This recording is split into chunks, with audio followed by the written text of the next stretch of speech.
Radio Cayman, the voice, the heart, the soul of the Cayman Islands. Oh, I think they're doing a great job. A lot of them are. Good afternoon, Dwayne. How are you? Not too bad, sir. Ladies and gentlemen, Radio Cayman's Talk Today with Sterling Dwayne Ebanks. But I do have some questions. There are more questions than answers. Radio Cayman's Talk Today. If you're ready to talk, we're willing to listen. Well, I really enjoy this program today. Cayman Islands' foremost listeners participation program. May God bless every person.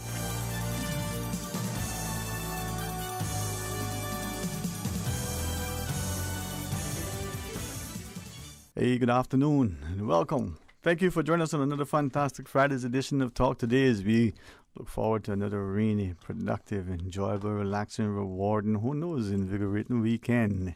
We start things off with the excellent company of in the studio, Shane Noby Edwards, and join us remotely. That intellect, insight, and intriguing, ambitious attitude of Miss Kayla Young. So stay tuned for Talk Today. Talk Today is brought to you by Subway, open 24 hours in Countryside, Anderson Square in Georgetown, and Centennial Towers in West Bay. And by the Ministry of District Administration, Tourism and Transport. Explore your history, explore your land, explore your sister islands. MedLab in Smith Road Plaza, your complete medical laboratory solution. Call 949-7331. And Savannah Pharmacy in Countryside Shopping Village, convenient opening hours including Sundays and holidays. Radio Cayman's Talk Today, the Cayman Islands' foremost listeners participation program.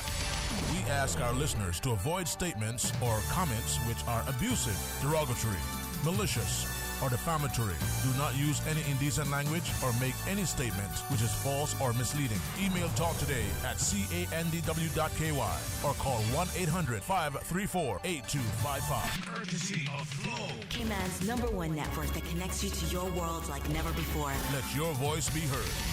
Once again, here's your host, Sterling Dwayne Ebanks.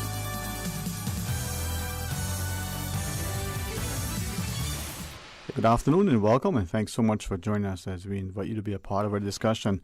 The phone lines are always available to our listeners in 949-8037, 1-800-534-8255, or you can WhatsApp 925-3261 as we ask you to share and understand that we are not just engaged and active listeners, but we're very receptive to your view and perspective. Before we ask, Shane Noby Edwards for his initial words, let's just go to the phones and join via the leverage technology that we have employed the wonderful Miss Kayla Young. Miss Kayla, good afternoon. How are you today? Hi, I'm good. Thanks for having me on. Well, thank you so much for accepting the invitation, and nice. I appreciate the opportunity to use the ever-increasing sort of technological advances that we have to be able to almost have you in the studio. You feel like you've been teleported. Yeah. And, I thought I would, with this renewed COVID panic we're having, I thought I'd stay home today. I've got a bit of sniffles, and, I think that's something, a takeaway from this crisis, trying to isolate and keep our distance when we're not feeling well. I think that speaks well to the considerations that we have, the sensitivity and sensible approach of all of us. I think it's attributed to the success that we've enjoyed to date. I had sniffles once, but it was my cat. She was a wonderful little kitty, but at some point in time. Noby, good afternoon, my friend. How are you? Afternoon, man. But I understand the panic, and I thought that might have been one of the reasons why Miss Young wouldn't want to be here. I came in here with my mask. I've been going to the bank and other places with my mask, so it is very interesting times, put it that way. Well, I went into the room last night with her mask on too, and she said, "Not tonight, dear." That's a different story. I might get in trouble after all. No, but it is how, on one hand, it's not, and I joke and jest because they say a little bit of honey makes the medicine go down that much easier, right? Especially honey from my good friend, Jacob up in the far east. Yeah. But we've not just become conditioned. I think we're becoming cognizant of the approach to hygiene to being sensitive to other people. And maybe this is a good way to start things off, because as we listen to what is transpiring, we all heard the word in the last bit, the scare, the panic. Kayla, from your perspective, from just observation and reporting, is that something that is not just creeping in to this community, but may have become almost entrenched now? We were all living under a very heightened sense of awareness, alertness, fear, trepidation, anxiety. Yeah, I mean, this has been a very extended period of anxiety that I think none of us had really experienced before. We're more than a year and a half about into this crisis. And, you know, in many ways we've been lucky in Cayman that since last July we've been able to pretty much live normal lives, meet up with friends, go to restaurants. And I think in that sense, a lot of us have forgotten or not fully processed what's happening outside of Cayman. That we know the situation's bad, but we haven't lived it personally to the extent that much of the world has.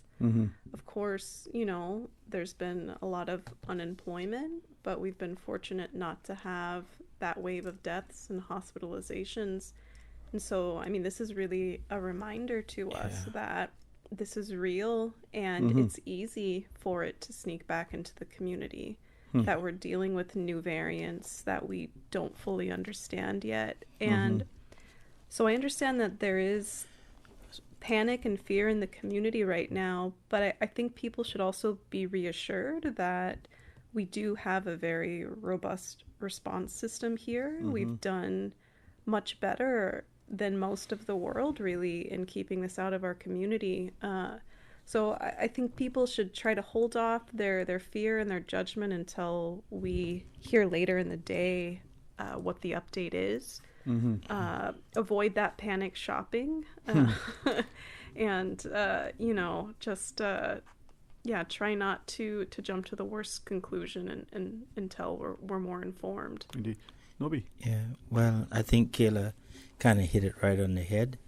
But before I go much further, I just want to say to everybody out there that's listening, the young, the old, middle, wherever you're at, I know there's a lot of people that have reservations about taking the vaccine, but you know, you have to sit down and be very honest with yourself that we have been in a bubble, and we haven't yet been exposed to any serious illness. So therefore, what the government is saying is correct. What the government before has been saying is correct. This is the only option we have at this time. I am not forcing anyone to take the vaccine, but I'm saying have a thought about it. Reconsider it, because even people who, you know, people who have some sort of underlying illness. I have asthma. That's why I chose to go and take the jab after a long extended period of time. I decided to go take the jab. And, you know, I was probably like everybody else. We don't know what this vaccine is about and stuff. And, you know, I did a lot of research, a lot of searching on the internet. Some of it was scary. Others were positive. And right now, the only option that we have against this virus, which I will always believe personally that it is not it's not a natural virus. I believe it was man-made. Therefore, the only thing that could actually combat it is a man-made vaccine, or a vaccine like what they're doing right now. So, again, I'm no expert on this, so I'm saying to anyone out there that might want to call up and say, you know, you don't have expert advice. I'm no expert at this, but I don't want to see anybody dying from the virus around me. I mean, I've talked to friends in New York, one of my great photographer friends, and he had people dying next door to him, down the road, just a lot of his friends, his family. Jamaica, same thing. You know, right now it's like number 20 to 30 people a day or something like that happening. You know, that's a huge impact on society. Right. And I think everybody got to consider it. I mean, I'm not seeing anybody dying from the vaccine, although people say maybe that's why all these people are dying now. I can't determine that. Just try to be safe. Try to practice your social distancing. Wear your mask. Be reasonable about everything that you touch. That's how I think I got through before, because I was pretty active, going to the bank, doing a lot of different things. But I wore my mask, kept social distancing. I actually sanitized my hands, washed my hands regularly when I go home. All those things. It sounds like it's like me repeating stuff that people should know, but unfortunately, I see people every day wearing their masks on their chin, things like that, and it just I don't think they're paying attention of the real issue. So anyway, that's my long extended. Vaccine is the only option we have right now. Something I would add to this is, of course, one of the big issues that we're continuing to face is misinformation about COVID online, on social media, and we're seeing that these non-sourced, non-verified miracle cures being promoted online are driving people to make bad decisions. And, I guess I'd like to remind people that, if you're fearful about the vaccine or about COVID, talk to your primary care doctor about it. They're an expert in your life who can give you feedback and who cares about your well-being. I would trust that person instead of trusting someone online that we don't know what their intentions are. We don't know where that information came from. Your doctor knows much better than a friend posting on Facebook. And while it's always good to research and inform ourselves, we have to be very careful about information that we don't know where it came from or why it's being promoted. And that's interesting, because I think as you were sharing that, I'm looking at stuff that others are saying, and unfortunately, there are so many things that are transpiring. One, we've grown over the years, the last decades, just recently, to become so distrustful of authority. If you look at Pew Research and their perspective on how companies in the U.S.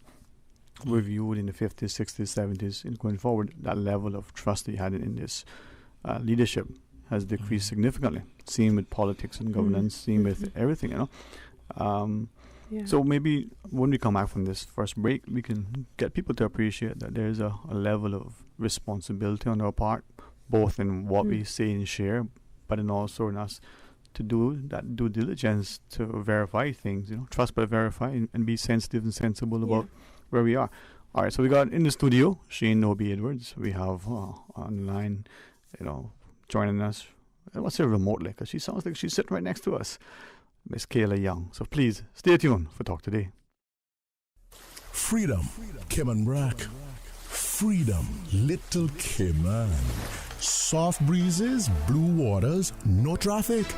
Unwind and rejuvenate your mind, body, and soul. Sister Island Staycations, a taste of freedom. Discover all that our sister islands have to offer.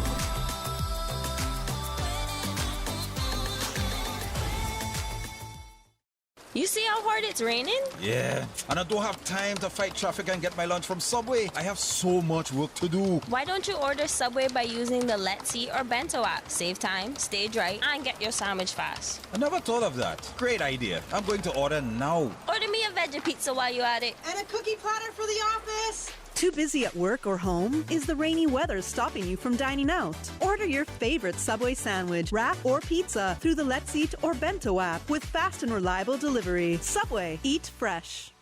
Make your house into a home Welcome to Brand Source Home Gallery, your source for premium products and a premium experience. We'll design and install your dream kitchen with crafted cabinets, complemented with elegant appliances. We'll fill it with quality houseware and cookware. Custom-designed closet and storage solutions organize and beautify any area. And with the finest bedding, you'll get a perfect night's sleep knowing Brand Source Home Gallery has everything you need to make your house a home. Do you have plans to travel to the UK? You must provide a letter of certification from Public Health and your vaccination certificate issued in the Cayman Islands if traveling to the UK via the Bahamas, the United States, Canada, Jamaica, or any other Amber List country. If you are traveling directly to the UK from Cayman, no letter of certification is necessary. Letters of certification may be requested by emailing vaccinecertification@hsa.ky. Travelers must attach a copy of their vaccination card as a screenshot attached to their email request. All requests will take 3 business days to process, and letters will only be issued within 3 weeks of a person's date of travel. Letters of certification are only needed if traveling to the UK via any Amber List country. Travelers to the UK coming directly from the Cayman Islands do not require a letter of certification. Let positive achievements, talent, and hard work be seen and acknowledged. The Proud of Them nominations period for round 13 of the awards program is open until September 30th. This government initiative provides a platform to showcase 15 young people ages 10 to 25 who have excelled in the categories of academics, careers, business, sports, culture, and community service. For more information or to nominate someone you know, visit youthservices.ky or email info.ysu@gov.ky. Nominate a deserving person today. Recognize them because we are proud of them. Talk today. But I do have some questions. Talk today. Cayman Islands' foremost listeners participation program. Talk today. Because there are more questions than answers. What the public is saying. Waiting to take your calls right now. Sterling Dwayne Ebanks.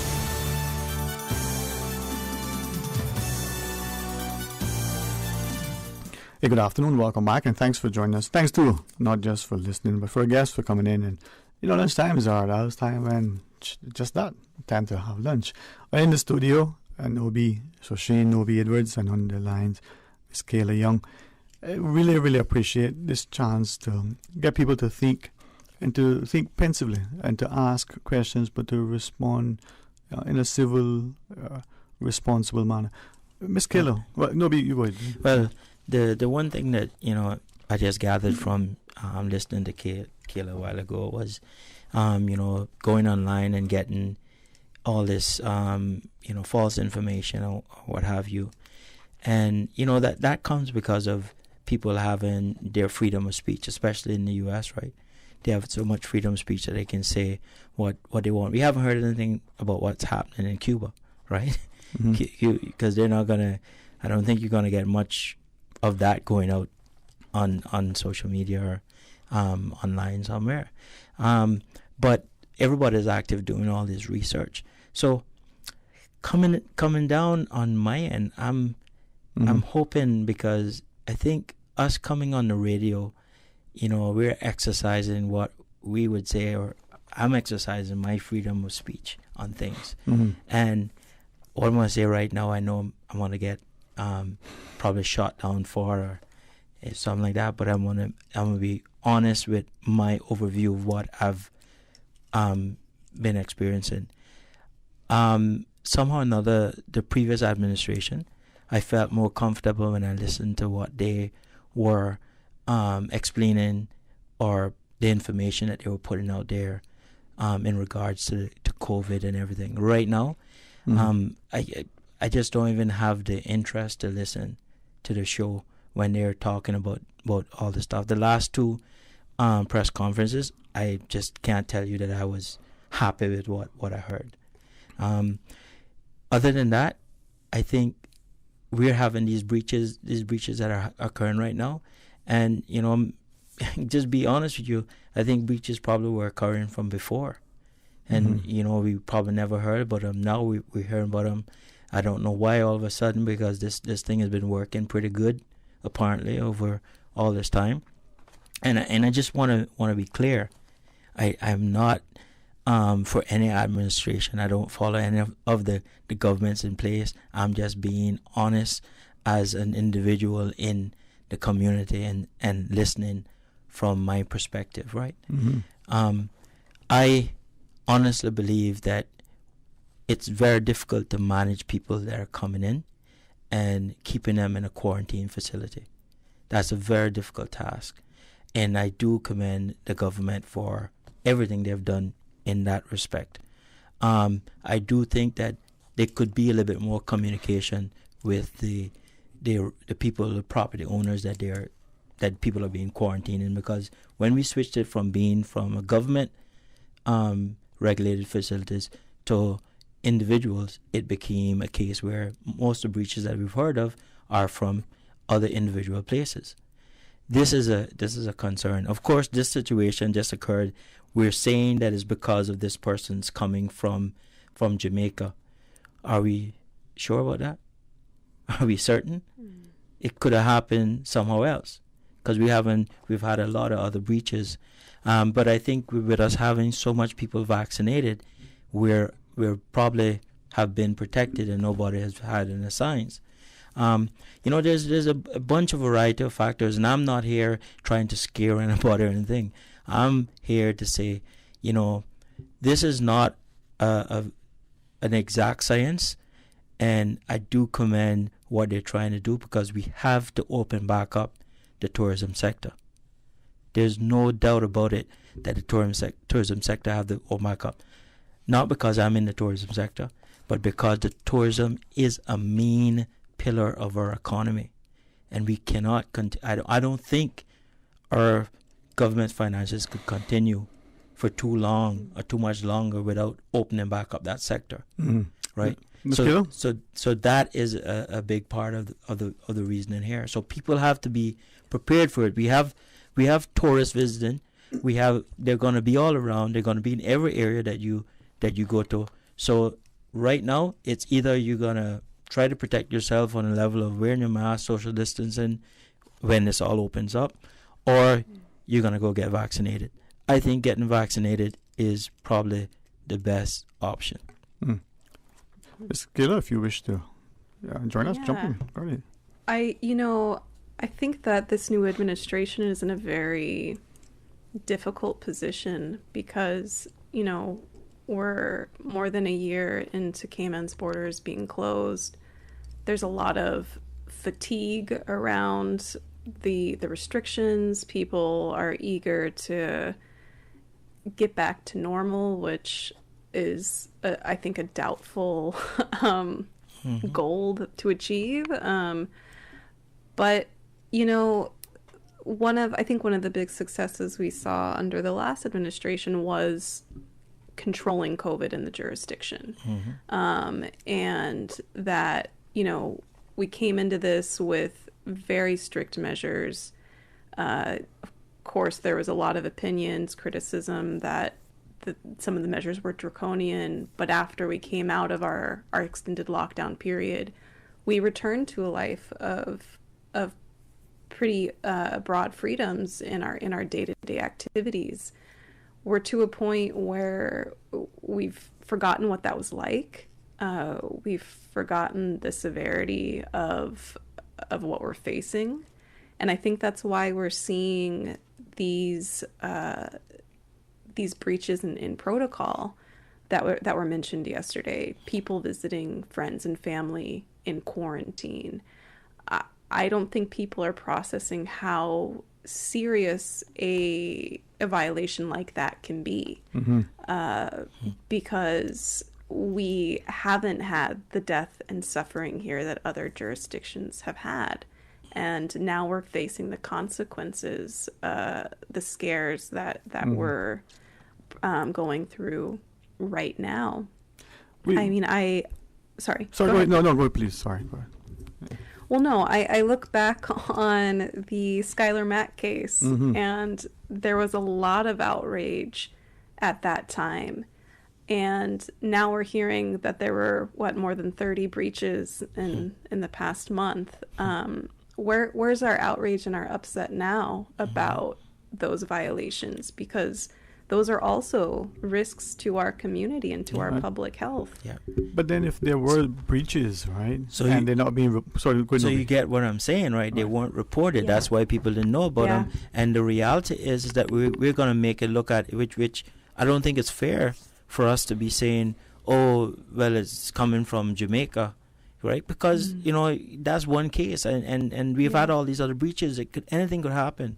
These, you know, I just don't. I think that we got to be very careful with how we label the situation, because there. And I can tell you that I am sure that there were other breaches that we never knew about, right? Yeah. So you know, this is a very touchy situation, and you know, I feel kind of bad for this current administration to have to be dealing with this, and trying to open, because that's what the previous administration had difficulty doing, and they were waiting till after election before they did it, and you realize who it falls on now, you know. Yeah.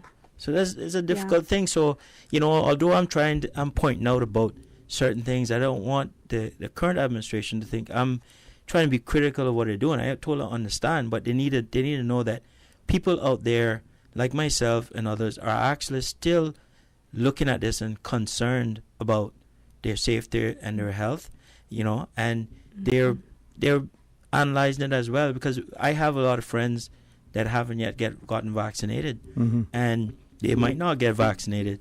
I'm not saying that we're going to hold up the whole Cayman Islands for that, because we already know what's the deal, but we still are concerned, you know. Let me ask what may be obvious or even a foolish question, even though they say there's no such thing. But I've heard it reported, and I've heard people in conversation say, oh, you who is not vaccinated, putting me who is at risk. So I've asked physicians, but that's logically, I mean, is that the case, the unvaccinated putting the vaccinated at risk? To be honest, I can't tell you about that. The one thing I will not do is if someone is not vaccinated, and I will not call them out on it, because it's their choice. Right, but I will never sit down here and blame someone for not taking a vaccine. No, because it's their body, it's their choice. Right. Ms. Kittle? Well, you know, a thought I have about that is, if, you know, of course people have very strong opinions about vaccination. I mean, but we are seeing worldwide that the hospitalization trends and the death trends are showing us that unvaccinated people are disproportionately the ones who are suffering the worst health outcomes with this. And I think that's something to keep in mind for people who are continuing to debate if they will get vaccinated, that if you just think about your personal situation, your own health, that once we do have greater access to these islands, greater levels of international travel, you will be at an elevated risk if you have chosen not to get vaccinated. And in terms of putting others at risk, I think something to keep in mind as well are those who are immunosuppressed that may have been vaccinated but aren't able to access the full benefits of the vaccine due to their health condition. So they themselves might be more jeopardized by so doing. So sort of wait and see. Yeah, so I think that's something to keep in mind, especially in the spirit of Cayman Kind, of how can we take care of our neighbors. Yep. Yeah, but you know, and as we listen to you, I mean, this is probably comes back to what we were saying: how much trust can we have, or do we have, in information, official, otherwise, and how much persuasiveness is there? Because reports, seemingly depending on where you turn, would say that, you know, in hospitalizations, vaccinated and unvaccinated are not dissimilar. So it's quite interesting. Let's take a quick break, right? And when we come back, we invite it and continue discussion. Stay tuned for Talk Today. A caring and community spirit, cherished family and cultural values. These are some of the things that still embodies the Caymanian way of life in the Eastern Districts today. Savannah Pharmacy, your neighborhood pharmacy, located in Countryside Shopping Village, is delighted to offer products and services of real value. Whether it's catering to your family's medical needs or carrying apparel, gifts, and beauty products, Savannah Pharmacy provides you with more than just prescriptions. Remember, they're always just around the corner with everything your family needs and convenient opening hours, including Sundays and holidays. Savannah Pharmacy. For more information, call 946-3336.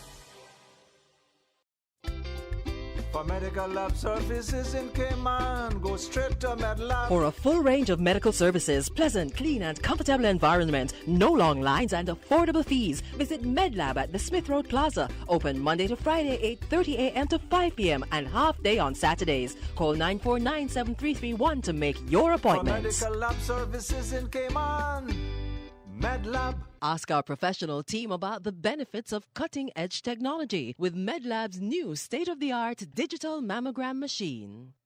We think it's time you crossed over to a new vehicle. And with the 2021 Toyota Corolla Cross now at Vant Motors, you have plenty of reasons to make the switch. The crossover body and hybrid engine is a sleek design in a sturdy structure with a spacious interior that opens to extensive cargo space. Stuck in traffic? The high-performance self-charging hybrid system automatically switches between gas and electric vehicle mode, helping you lower both fuel costs and carbon emissions. The Corolla Cross has full LED lighting inside and out, an integrated display audio system with energy monitor, and a dual-zone climate control system to ensure comfort for all. Test drive the new 2021 Toyota Corolla Cross Hybrid today at Vant Motors, Walkers Road. The Cayman Islands Chamber of Commerce Pension Plan. We're here for you. We are a non-for-profit member-centric plan with a democratically elected volunteer board of trustees representing all sectors of the Cayman Islands economy. Chamber Pension has an all-in expense ratio of 0.72% over 16,000 members, $430 million in assets under management. We were the first multi-employer pension plan approved by the regulator in the late 1990s. And today, we are still strong, secure, and are here for employees and employers alike. If you would like to join or request further information, visit chamberpension.ky. And for information as it happens, follow us on Facebook, LinkedIn, or Instagram. Email admin@pensions.ky or call 745-7630. The Cayman Islands Chamber of Commerce Pension Plan. We're here for you. Talk today. But I do have some questions. Talk today. Cayman Islands' foremost listeners participation program. Talk today. Because there are more questions than answers. What the public is saying. Waiting to take your calls right now. Sterling Dwayne Ebanks.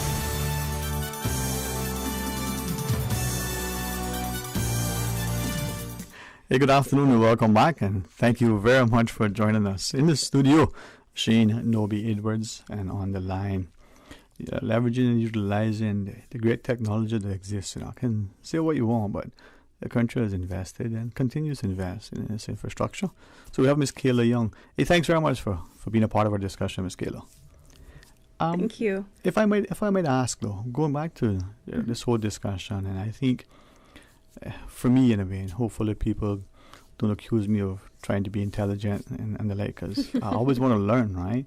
And I find the best way to learn sometimes is to speak to someone who has a different view, different expertise, a different experience. That way you get to learn. Doesn't mean that what they say, do, or have done, or are doing, it makes it any better, but you learn something that you didn't know, right? But it seems that this notion of freedom of speech, a thing that we have, can I use the word assume that we had, is perhaps no longer, even in the great democracies around the globe, even here. Is that under threat? Not that we shouldn't be responsible in what we say, not that we shouldn't be respectful and hopefully somewhat respectable in saying it, but we're hearing complaints from people, that from companies to governments to just even platforms in the social sphere, that you say this and it's taken down, or a doctor is categorized either as a good doctor or a bad doctor, depending on the question, and if it's singing from the same hymnal. So is that notion of freedom of speech, freedom of assembly, association, and the like on the threat? Well, you know, when I think about this topic in a modern context, something that I think has really influenced and changed the concepts of freedom of speech is the internet. Yeah. And it's a whole other monster online. And, you know, on the one side, we have this very concerning trend online, and that has, you know, affected people worldwide. And that's what we were talking about earlier, misinformation. And of course, social media platforms are faced with the difficult task of identifying, okay, what are, where, you know, which of these accounts are bots and fake, which of these accounts are acting maliciously. So that's one category of it. But of course, these kinds of propaganda and malicious types of accounts that are affecting us online seep into our real world views.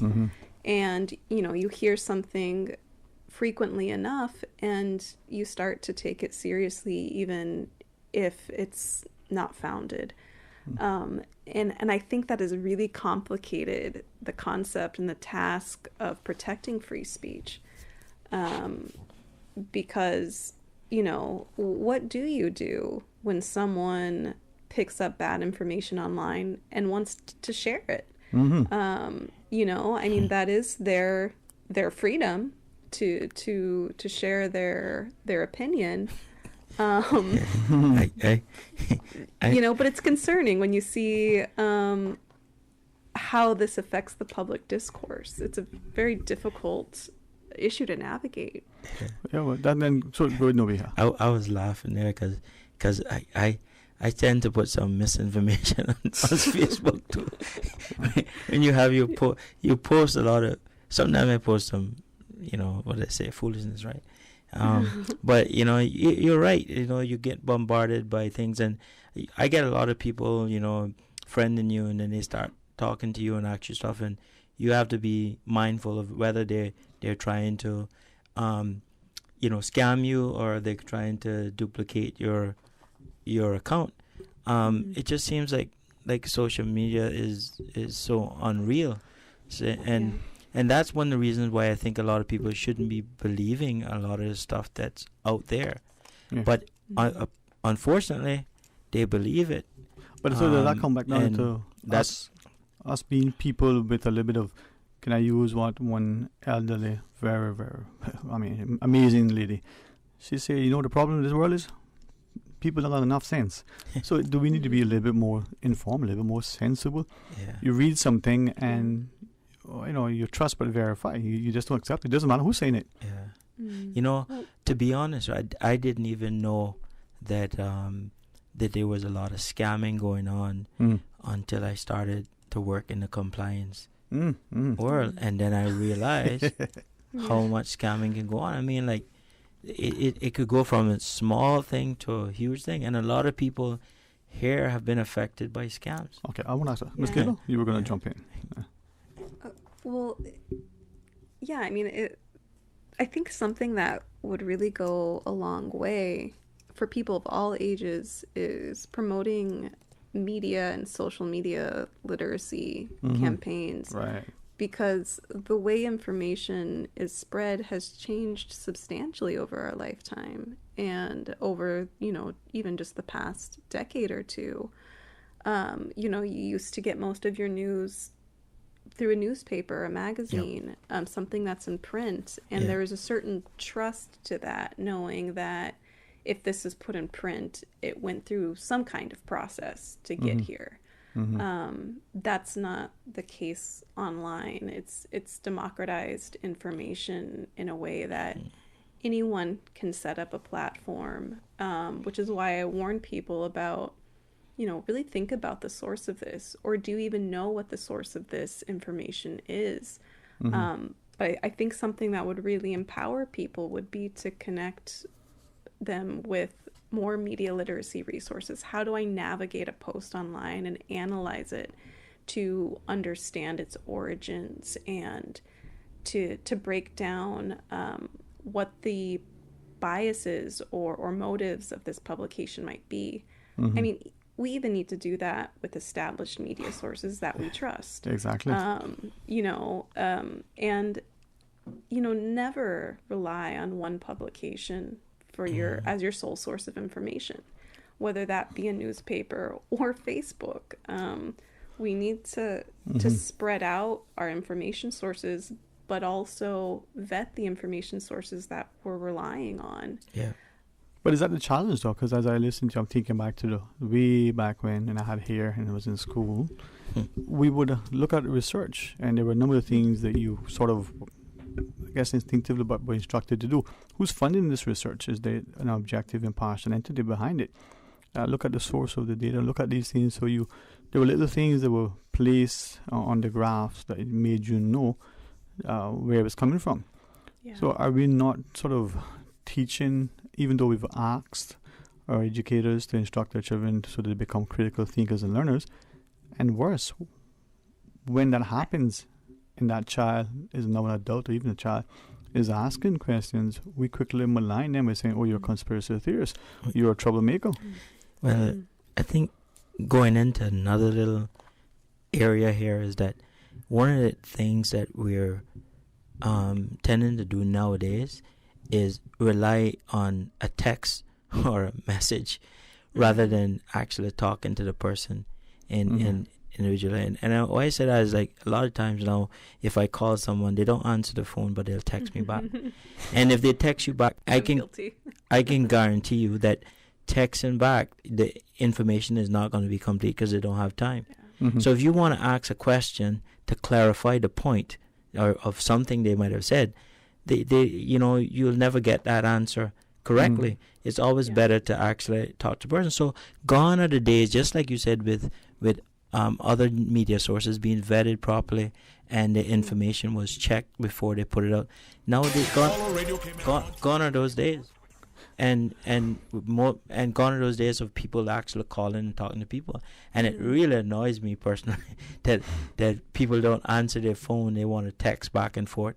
And that happened mostly with my lawyer friends. All those lawyer friends. Maybe it's cheaper for them to text you. They're charged with the word. All right, Nubi and Miss Kayla, if you would, let us just interject this news break here and come back. And I learned a lot by listening to people who have great things to contribute. So the two of you are educating me today. Right. Join us after the break. Stay tuned. Follow Radio K-Man on Twitter. All the latest information, breaking news, community events, and more. Follow us at twitter.com/Radio K-Man. Foster's says stop panic buying. Since the news of 2 locally transmitted COVID-19 cases on Thursday, the store chain says unnecessary panic buying has been seen, and Foster's and Priced Right have had to reintroduce product limits on a range of products, including but not limited to disinfectant and hand sanitizers, bleach and paper towel products. The limit is 2 products per person on marked items.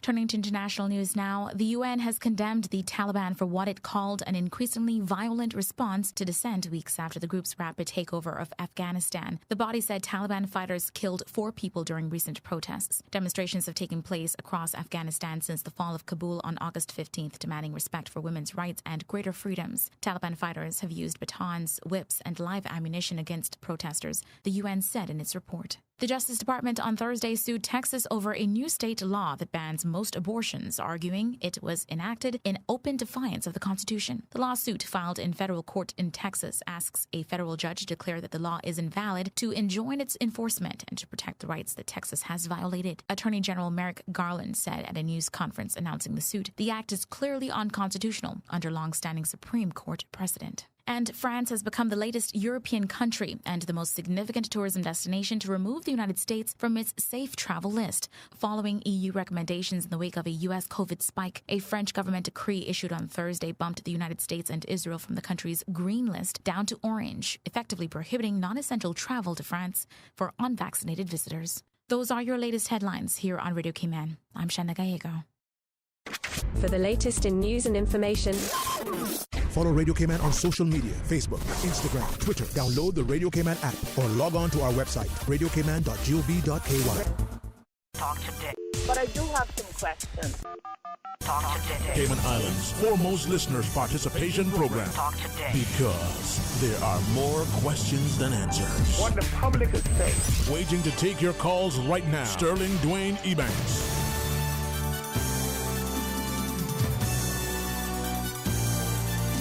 Hey, good afternoon. Welcome back, and thanks so much for joining us. In the studio, Shane Nobi Edwards, and on our line, excellent company again. Nobi, we got it right. Miss Kayla Young, doing a good job.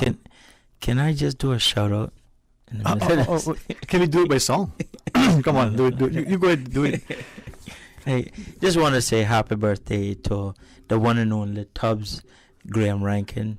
You know, I know you're getting old, but you look just the same. No, man, I think you're looking kind of old now, man. But you got to sing it for him, man. You just can't say happy birthday. I'll sing it with you. Come on, Susan, join us. Kayla, ready? 1, 2, 3, we'll sing happy birthday for Graham. For Graham, all right? Ready? 1, come on, 2, and 3. Happy birthday. Birthday. Come on.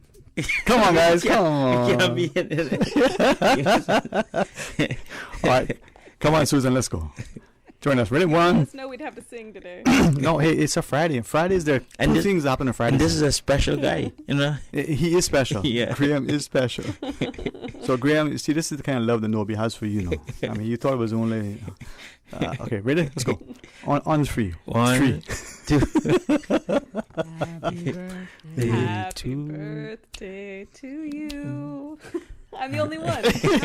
But we want to sound good, you know. We can't get on the same tone. Okay, 1, 2, 3. Let's go. Happy birthday, birthday to you. Happy birthday to you. Happy birthday, dear Graham. Graham. Happy birthday to you. I wonder how old he is, though. I think he was 72. Actually, we saw his birth certificate. Yeah. It was signed by Adam.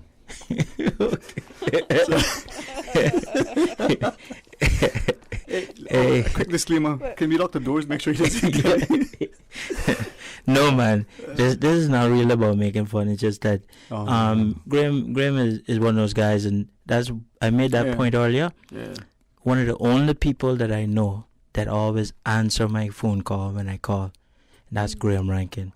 And that's because he truly understands business, and he is one of those people who like to make a personal connection. So, big shout out to you, Graham, and I hope you have a good day. Well, if in a doubt that Nobi was your friend, now you know he's not. I mean, just kidding. Sorry. Oh, man. But I appreciate both you for allowing us to do that just then, because I think that speaks to what I think Kayla was referencing. What is indicative in this society, the way we joke and jest, but the love that we have for each other, the sensibility and the sensitivity. Nobi came in with a mask on today. I was hoping that he would wear the other mask, but I can still see his face, but it's okay. And Kayla, you so graciously said, hey, out of abundance of caution, let me stay away, all right? Mr. Ezra yesterday did the same thing. We see people doing that, and I probably got criticized for believing that the people we elect are honorable, ethical people with the greatest love for the country. I honestly believe that, right?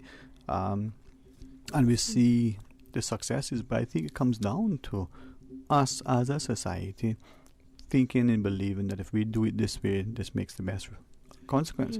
Yeah. Now, I say that to ask, though, at what point are we going to hold each other a little bit more accountable? The breaches that were reported recently, the probability that breaches were reported prior but occurred but never reported, and we wait till after the fact. The Cayman Airways press release that says, how can so much people have missed this thing? Now, human error, what they say, to mess things up requires a computer, but to really make a mess of it takes a person, right? Or is it the other way around? All right. Yeah. Interesting. We do have a caller. I Susan, you guys heard that? She says I should not. She didn't say that. Let's go to the phone. Say good afternoon and welcome. Thanks for calling. Good afternoon. Afternoon. How are you today?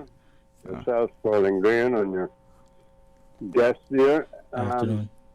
It's very interesting to see what they're saying. I just tuned in, so I was listening to you all singing happy birthday. Trying to. Yes, yeah, very good tried. That's the important thing is tried. Yes. Yes. Thank you. I won't give you a rating 1 to 10 rating. I won't bother with that. You're kind. You're kind. Thank you for sparing us. Yes. Singing lessons are available. But anyhow, I just like to say one thing, a few things. What a lot of younger people, when I say younger, because even Graham, when you said he's 72, he's obviously younger than I am. That was a joke. Realize I'm talking about the ones, I don't think he's that old, maybe. No, man, he isn't. That was a joke. He's 71. Yeah, well, if you say so, I can't dispute that. He must have a birth certificate somewhere in his document. The thing is this, a lot of people have become so enamored and so taken up with, like, television, that start of it, and then now we have the Facebook and the different things, and not realizing that these things are really, it's virtual, it's not a real thing. Even the television, I learned this by when I lived in the United States. I used to wash the cars for, if I've known it, many of you might not remember Miami Vice. It was a television program. It was a regular series and so forth. Yeah. That's who. I lived near to the studio. I was my little detail shop, so I got the job to wash some of their cars and stuff like that. So I can go by and watch them, film a little of it, and it's just. It's totally unreal, in other words. It's just a game. It's just, you have to put your mind away from the reality, close your eyes and realize what you're watching is a show. Now, I'm going to say the same thing about even the news anchor people. They're just actors. They're highly, highly paid actors. That's why the television companies have lawyers employed at high salaries weekly, that when they say things that are not exactly true, they're fighting those cases for them. You never hear about it, but it's there. They're paying out hundreds of thousands of dollars every week to these lawyers to defend what they say. And they're very highly paid actors. The famous news anchors that you see, it's all a matter of acting. Television is all acting and making money. Piles and piles of money. So it's just a show. We have to put aside those things and sift out the reality. The reality in it. And this is where we come down to the nitty-gritty of what I often say, why I am a realist, because I've been through all that, seen it, and it's hard to explain to people those things, and I get at the grasp of what I'm trying to really tell them, that they do not be so influenced by it, because I see it daily with young people and with even people in their 50s.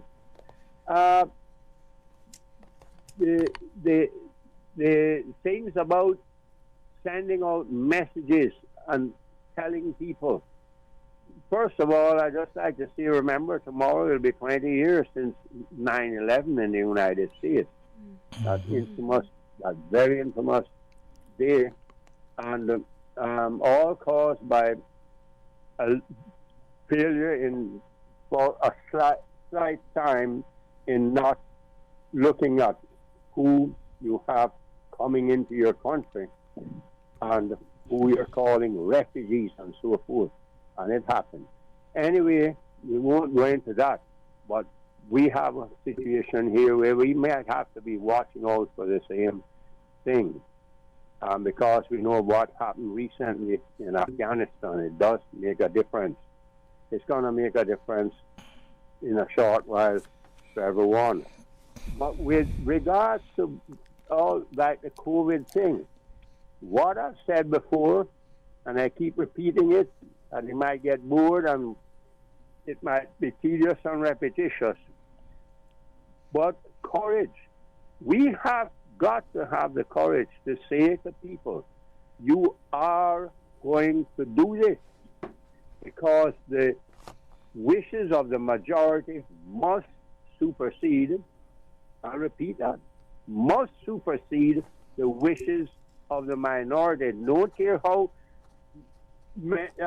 some of those that minority thinking might think that they're omniscient in their knowledge and think that they themselves are omniscient. I've listened to them talking on your radio station, but they're not.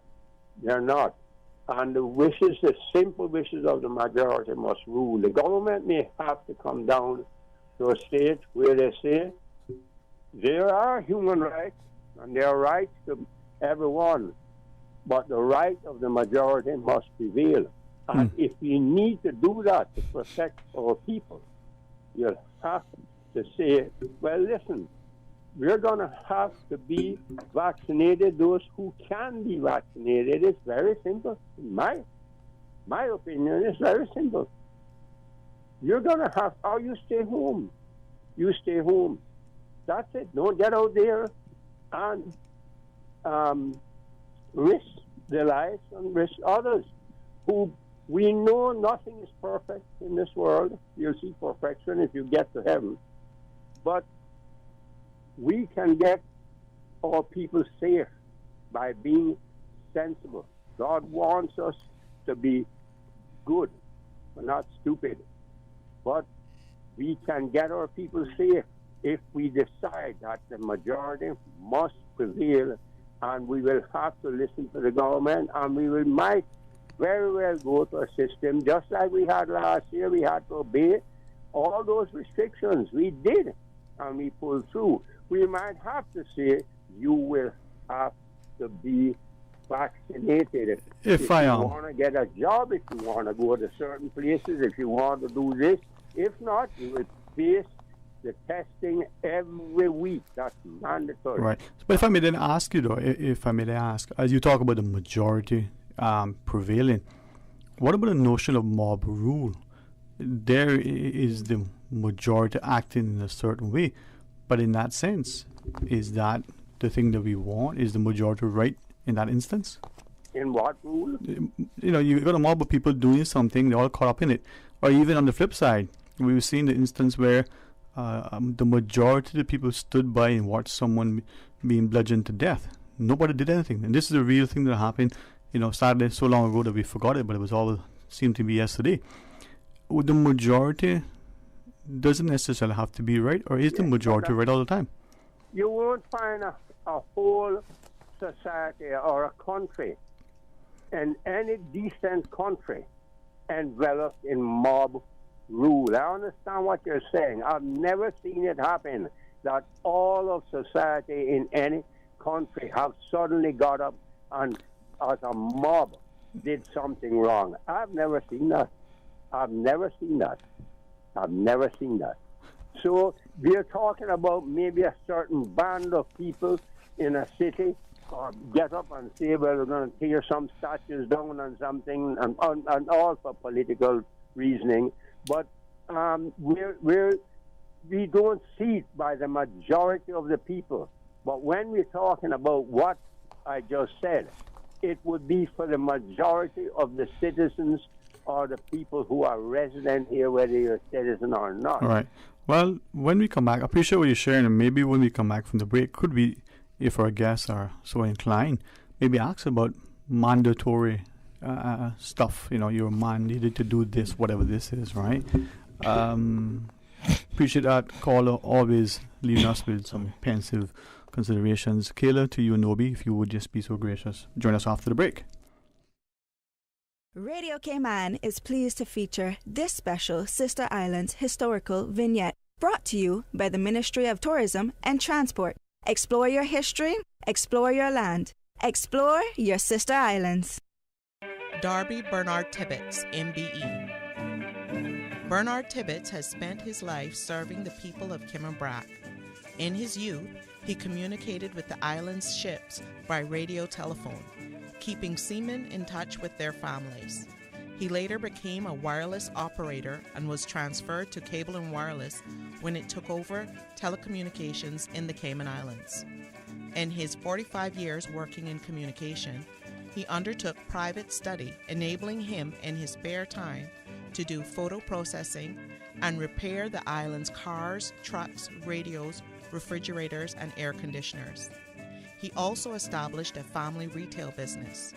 He served as president of the Kimmebrack High School PTA, director of Kimmebrack Power and Light Company, deacon of Stake Bay Baptist Church, trustee of Little Cayman Baptist Church, and member of the Bracks Hospital Building and Development Committees.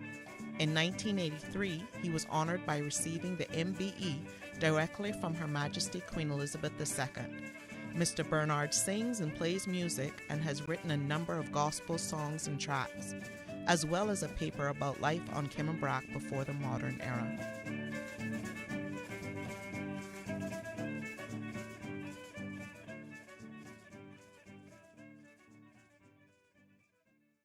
Radio Cayman is pleased to feature this special Sister Islands historical vignette, brought to you by the Ministry of Tourism and Transport. Explore your history, explore your land, explore your Sister Islands. Wouldn't it have been grand if you had purchased land 30 years ago? It may not be 2020, but a perfect vision has never been more clear. Kimmebrack and Little Cayman, poised for growth with an eye on the future. Your land, your history, your future. Discover all that our sister islands have to offer. For medical lab services in Cayman, go straight to MedLab. For a full range of medical services, pleasant, clean and comfortable environment, no long lines and affordable fees, visit MedLab at the Smith Road Plaza. Open Monday to Friday, 8:30 a.m. to 5 p.m. and half day on Saturdays. Call 949-7331 to make your appointments. For medical lab services in Cayman, MedLab. Ask our professional team about the benefits of cutting-edge technology with MedLab's new state-of-the-art digital mammogram machine. Hello, Cayman. This is your Miss Cayman Islands Universe, Mariah Tibbetts. Join me and our 9 lovely contestants at this year's pageant on Saturday, September 11th at the Westin Hotel. Doors open at 6 p.m. and the show starts at 7 p.m. The tickets are available at Funky Tangs and Sand Angels. A huge thank you to our corporate sponsors, the Ministry of Tourism, Radio Cayman, Compass Media, and Cayman Airways. The journey to the crown continues. Talk today. But I do have some questions. Talk today. Cayman Islands' foremost listeners' participation program. Talk today. Because there are more questions than answers. What the public is saying. Waiting to take your calls right now. Sterling Dwayne Ebanks.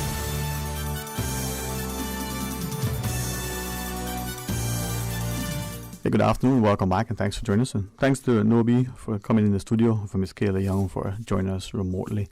And even though this has probably been the most topical, perhaps the front and center of everybody's minds and thoughts, we don't need to continue discussing it, but we can. At some point, maybe we could talk about education, one of my favorite discussions, because even in that, through information, very educative. If it's okay, and each of you, individually and collectively, comfortable with it, what idea about making things mandatory? We were reminded by a caller yesterday that the governor and the first press briefing of the series sort of said to us, well, hey, we may have to go to a space where it's mandatory. The last caller has championed that. If it's not inappropriate to say, ladies first, Ms. Kayla, would you want to share a view, or should I defer to Susan?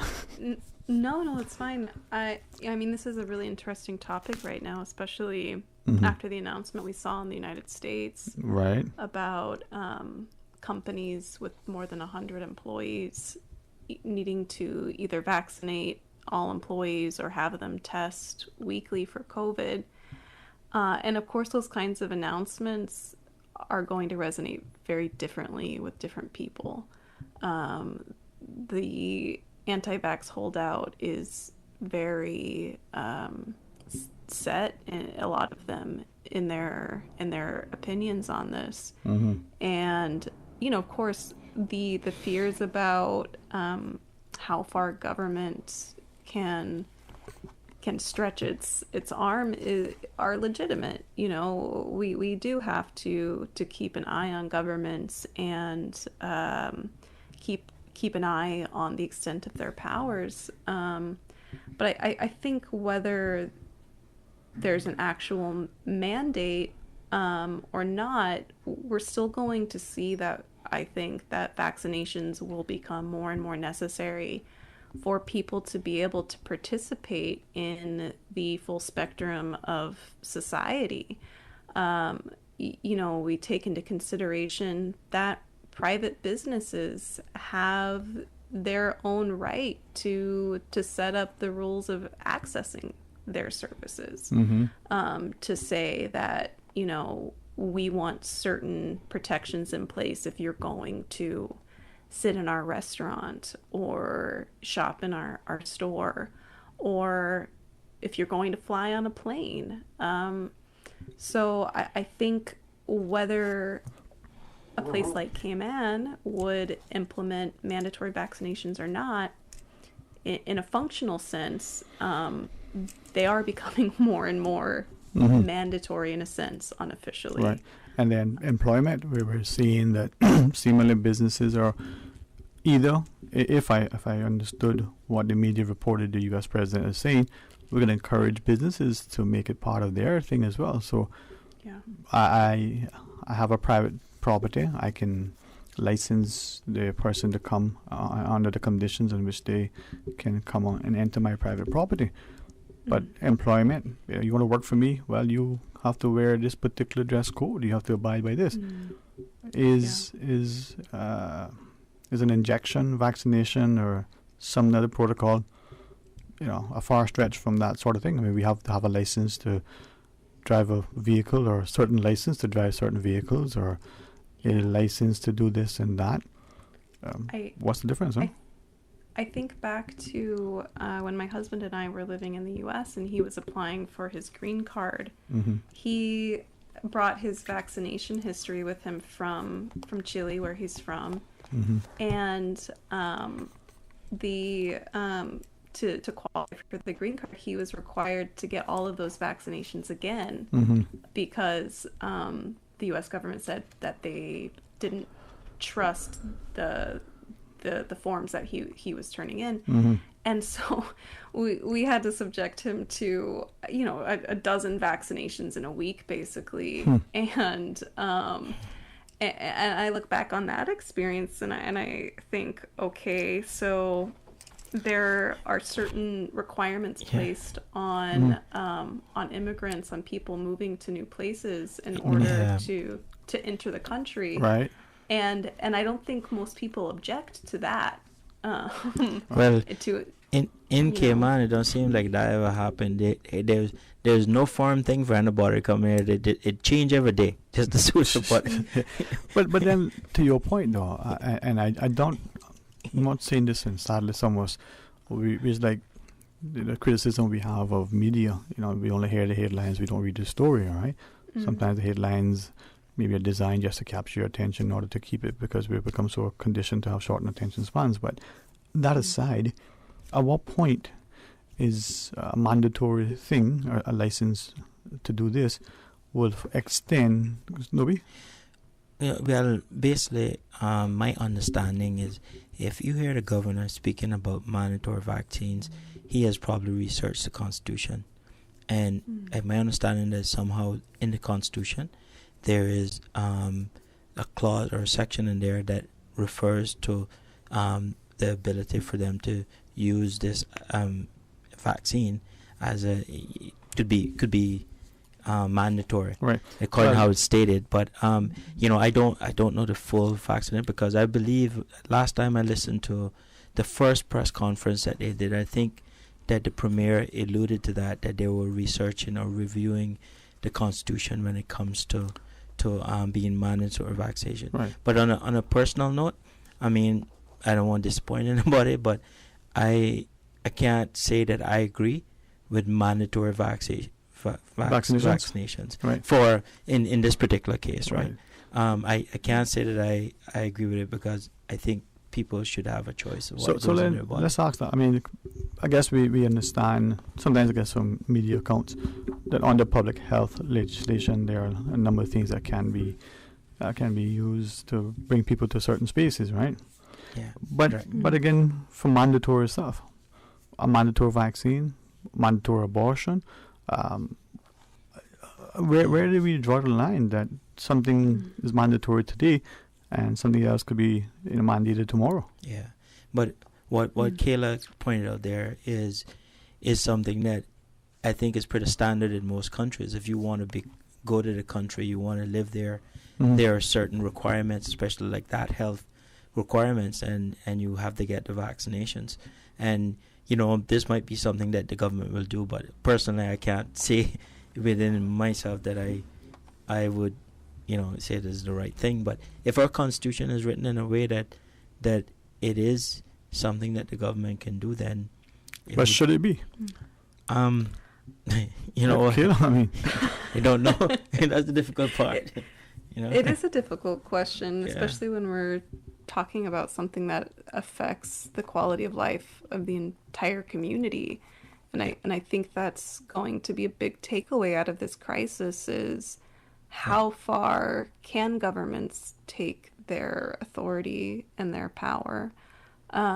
We've already seen here that, for work permit renewals, I'm not sure if this is already in place, but, that work permit holders would need to be fully vaccinated.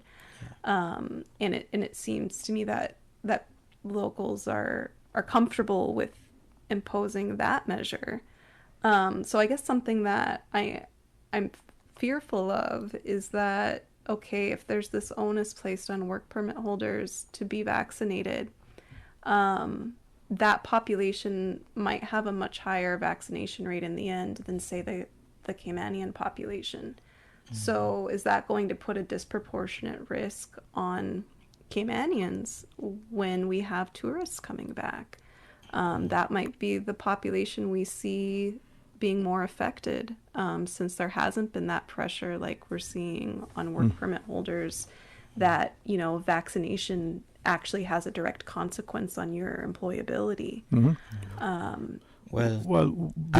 I also will say that the other concern that we have, or the world has, is that this vaccine has not yet been approved, right? It's actually for emergency use, so that's probably another difficult factor. I think they're waiting for it to be approved. I think now Pfizer has FDA approval recently. But that's under their new Comirnaty, whatever it's called. Even that seems to be confused in terms of reporting, fully, right? But it's, Yeah. Yeah, but those are the kind of things I think probably reasons why they haven't yet said it's mandatory. It's difficult because governments also face the issue of in an ideal world, the reality would be everyone would be protected and vaccinated, but there's pushback when things are imposed, and we're facing a crisis also in public confidence in institutions and in media. Yep. So is there trust in that person telling you that you have to be vaccinated? Yeah. All right, we have a couple of calls, and we also have this break to take as well. We respect and certainly appreciate our advertisers, man, but they know that they want to reach the widest audience, company included. Radio Cayman is the place to do it. So to our callers, please just be more patient with us. We'll join you right after we return. Busy, busy, busy. Feel like there's not just enough hours in the day.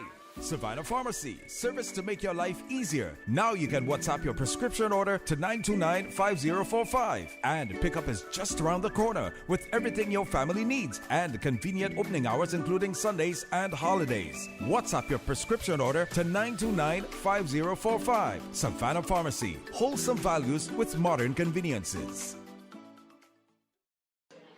Bro, Do you really have to eat 2 sandwiches for lunch? No, but one is for dinner. On Tuesdays at Subway, you can get the 2 subs for any size, plus a fountain drink for the price of 1. Nah, Bobo, that sounds too good to be true. For real though, 2 subs for the price of 1 and a drink? Each and every Tuesday now until September 28th. Buy any Subway sandwich in any size and a 32-ounce fountain drink and get an equal or lesser value sub for free. For every 2 for Tuesday purchase, be entered to win one of 3 LG 50-inch 4K smart TVs, a Grill Pro, or one of 2 retro bikes, plus many more prizes. Subway's 2 for Tuesdays is in partnership with Pepsi and Progressive Distributors. Prize drawing is September 30th. Terms and conditions apply. See in store for details. To those affected by a hurricane, the damage is far greater than the eye can see. It's the helplessness and uncertainty you feel when you have no electricity or running water. It's the pain of experiencing damage to your home. But there are people right here that can help. We're CG Britke. We're your neighbors. We live here and work here too. We're always ready to answer calls and to process your claims as quickly as possible. So when a storm turns your life upside down, we're here to turn it around. CG Britke. Good like that. 20 years. Remember when Crew Road had no median and Linford Pearson was only 2 lanes? We do. When Dirty Reeds was down the street? We do. We have been there for the falls, the growth, and the rise. When your body and mind needed to change, Powerhouse Gym has been here. We've skated with you. Your first date, your daughter's first time on skates, your son's first strike. From football to squash, to karate and hockey, to bowling and concerts, and everything in between. For 20 years, so much has changed, some for the good and some not so much. Through it all, King Sports Center has been here for you, for Cayman. King Sports Center, celebrating 20 years as Cayman's home for fitness, recreation, and relaxation. Save every day with FedEx. Get 40% off when you ship using FedEx International Priority and an additional 5% off on your next shipment. Visit us. Visit FedEx.com keyword Caribbean discount to learn more.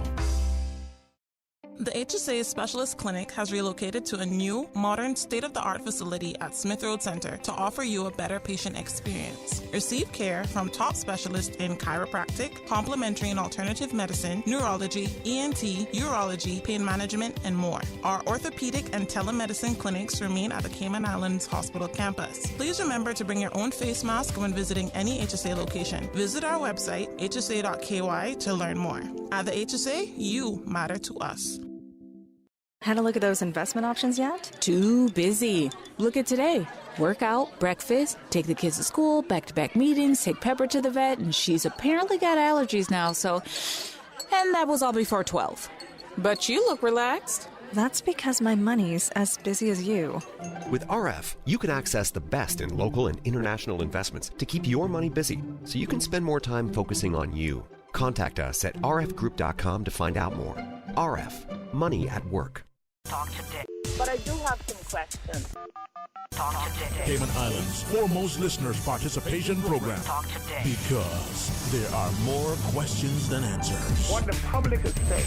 Waiting to take your calls right now. Sterling Dwayne Ebanks.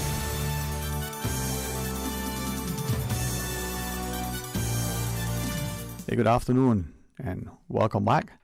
Thank you so much for joining us. 949-8037, 1-800-534-8255.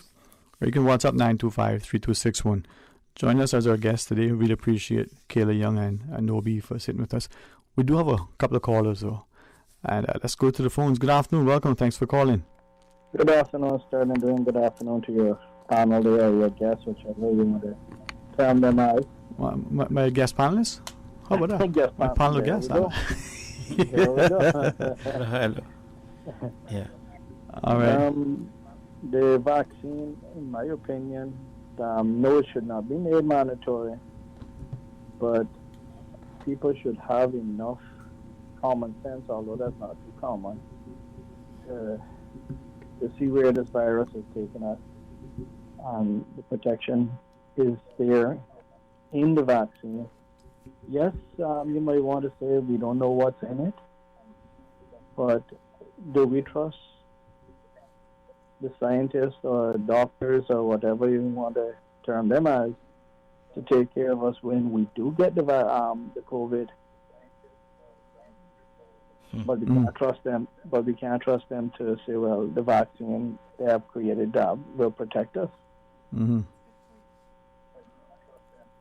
Well, are you hearing the feedback? Because if you are, then that delay might sort of disrupt and delay our discussion. You want to just chat with us straight up? Go ahead, man. Yeah. All right. But what if it is made mandatory? I mean, and if it's not mandatory because of some legislation or other law, policy, regulation, or force, what if it's just by action? You can't come into this business to transact business unless you show this thing. You can't travel. Okay, let me drop another one then. Mm-hmm. Let's say I'm a smoker. Mm-hmm. A chain smoker at that. Mm-hmm. But you can tell me I can't come into your business. Why? Because it's a law, right? Well, we have laws that say that smokers can't smoke in certain places unless it's designated, right? Under seemingly health and wellness, right? And in government places and on aircrafts, you can't smoke. But yet I'm a chain smoker. Why can't I smoke? It's me that's want to do it. I should have a choice. So that is mandatory that you can't do that. So, yeah, you have one or two people that complain about it, but everybody else abide by it. But you just said that it shouldn't have the vaccine to be mandatory, and I'm wondering now. No, but I'm playing the devil advocate. No, don't play, man. He got enough of them, man. Even in church in many days. So we need more of us to think, man. Yeah. Anyway, that would annoy some people. But right. the thing about it is, when you got, and I'll use the term loosely, ignorant people that they in other words they say they don't listen to people. They got to make up their own mind. But there's so much bureaucracy and so forth as being published on social media. And 9 out of 10 of those people that you ask, why are you not taking a vaccine? Oh, well, it hasn't been proven yet. It hasn't been tested. Or it's going to alter my DNA. It's going to do this. It's going to do that. Where did they get all this information from? Fair enough. But if I may interject, even in that instance, right, you have doctors, right, and I just use that as a category, even sitting parliamentarians, whether in this jurisdiction, somewhere in North America or Europe or wherever, who are the legislators in their country, who ask questions, who share things that they're treated this way should they even ask a question, partly to be informed and partly in their minds to be responsible, irrespective of whether or not they have an ulterior motive. But in that instance, when that sort of thing occurs, why is it that we respond the way we do? And then, even if we don't have an answer, if the individual refusing, as of a right, whether on the religious grounds or any reason, refusing to take a particular course of treatment, the doctor has said, listen, you have this diagnosis, you need to get chemo, or you need to get this or that. If not, chances are this is what we expect to happen.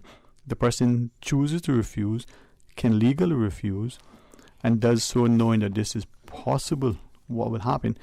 In this instance, if you don't take the injection and the only person that you subjecting to a greater risk is you, then if you can't hear, you can feel, should not that person have that personal choice to make without being forced, mandatory? Sterling, you are in the medical profession, a nurse or a doctor. You have a 5-year-old at home. Indirectly, that individual that refused to take the COVID, had he taken it, there's a possibility that he would not have contracted the COVID, which means he could not have put you at risk of taking it home to your 5-year-old. But it is your right to refuse the vaccine But then you can tell me it is my right, or it is still your right, that you must come to me and I must take care of you. Where is my right? You see, this is where I think the individual is responsible. Nobi, I see you weighing this vein. What is confusing me, just to be honest with this, is that I don't understand why they say that you can contract the virus even when you have the vaccine. That's the reason why I wear my mask. I don't want to contract the virus. And they say that the virus can take up to 14 days to show in your system. But yet, we're allowing people, because he just made a point there, he would take if someone wasn't vaccinated, they have a chance of infecting him, they take it home to his child. Now, think of the other scenario. If you go away and you come back in this current scenario and you're able to come back into Cayman after 5 days quarantine, then you can go back with your family. Isn't there a chance that the virus will come up and your child can still get that virus from you? That's it's not clear to me about the science on the reasoning behind what they're saying. We can reduce the time in quarantine to 5 days, but you're no different from any other person that is non-vaccinated. You still can get the virus. It still can show up later in your system. I really would like to hear somebody explain that to me, to make me understand why is it that the 5 days quarantine is okay for a vaccinated person. Which one question there? Which one of the masks do you have? The ordinary one that you buy. He got a blue one. No. I have some masks that I got made overseas that are actually doubled up, but they're still not. I personally don't think that a lot of getting the virus. Personally, I don't think it's from going through the mask. This one's double layered and is actually made of a material that is supposed to be just as good as or close to. You trust the mask, right? Huh? You trust the mask. Well, to a point, yeah. Okay. Yeah. But you don't trust the vaccine. I didn't say that. No, he didn't say that. Yeah. I didn't say that. I know you didn't say that. I don't trust the process and how they're limited, how they're changing the time frames for quarantine. Yeah. If you're infected with it, you're infected with it. Yeah. So, but and if I'm non-vaccinated and I come back and I test and then 15 days I get it, if they tell me that it reduces, by having a vaccine, it reduces my chances of the virus coming up my system 10 days, 14 days later, then I can understand. I just don't understand that factor. Let me if someone could explain it, I'd be happy to. Yeah. So you're saying that the quarantine period should be the same for one law? No, I'm not. Well, I'm trying to understand why we do it differently if we still can be infected. Right. Because I can come back, quarantine for 5 days, go among my children, and they will pick it up. So let me ask a question, whether we wish to weigh into it, but I've had this question posed many times, right? I know we got a break and certainly appreciate that. But let me ask it, we can weigh it in, and I call it, you can always join us. But this idea that, once, how do we sort of address this? Once the adults that are vaccinated and they have young children in the homes, right? And if they take that virus back to those young children who now aren't vaccinated, can't, what do we do about them? What then? Well, basically, they're saying that kids are not as likely to be affected in a bad way or hospitalized, I guess, because they're young. I don't know. And you're making a good point. But, to be honest, that whole period of quarantine time, I just need to have a little understanding of that because, I don't think it's clear to me. I don't know, Kayla, how you feel about that. Okay. But this is where sometimes I probably don't be as respectful and cognizant of, let's talk. No, we got a break. Let's talk. We got a break. So we're going to take a break. Schedule, let's take it, and when we come right back to our discussion, maybe we'll remember what we were saying. I can make a note. Stay tuned for Talk Today. A caring and community spirit, cherished family and cultural values. These are some of the things that still embodies the Caymanian way of life in the Eastern Districts today. Savannah Pharmacy, your neighborhood pharmacy, located in Countryside Shopping Village, is delighted to offer products and services of real value. Whether it's catering to your family's medical needs or carrying apparel, gifts, and beauty products, Savannah Pharmacy provides you with more than just prescriptions. Remember, they're always just around the corner with everything your family needs and convenient opening hours, including Sundays and holidays. Savannah Pharmacy. For more information, call 946-3336. For medical lab services in Cayman, go straight to MedLab. Blood test, x-ray, and mammogram, all of that is MedLab. Affordable fees and friendly service, a full professional team. MedLab is always comfortable, MedLab is always clean. For medical lab services in Cayman, MedLab. Call 949-7331 and ask about MedLab's new state-of-the-art digital mammogram machine. Look at you, listening to the radio, tuning in, getting stuff done. Total doer. Maybe you're driving, maybe you're getting your oil changed or grabbing some chicken. Maybe you're doing something that's nobody's business but yours. Hey, that's cool. We're all doing something. Now you can join a whole new community of doers doing more on findyellow.com. With custom search, local experts, and trusted reviews, whatever you're doing, get it done on findyellow.com. So, do you have your tickets? What tickets? Your tickets for UCCI's first ever alumni homecoming. They're on sale now. Hey, I don't want to miss that. When is it? October 28th. There'll be a dinner gala, silent auction, live entertainment, and more. It's a chance to reconnect with UCCI, past classmates, and those instructors that helped change your life. Where do I get my tickets? At Eventpro. They have discounted early bird tickets for only $75 per person, but after September 25th, prices are due to go up. The alumni homecoming sounds great. I'm going to eventpro.ky right now.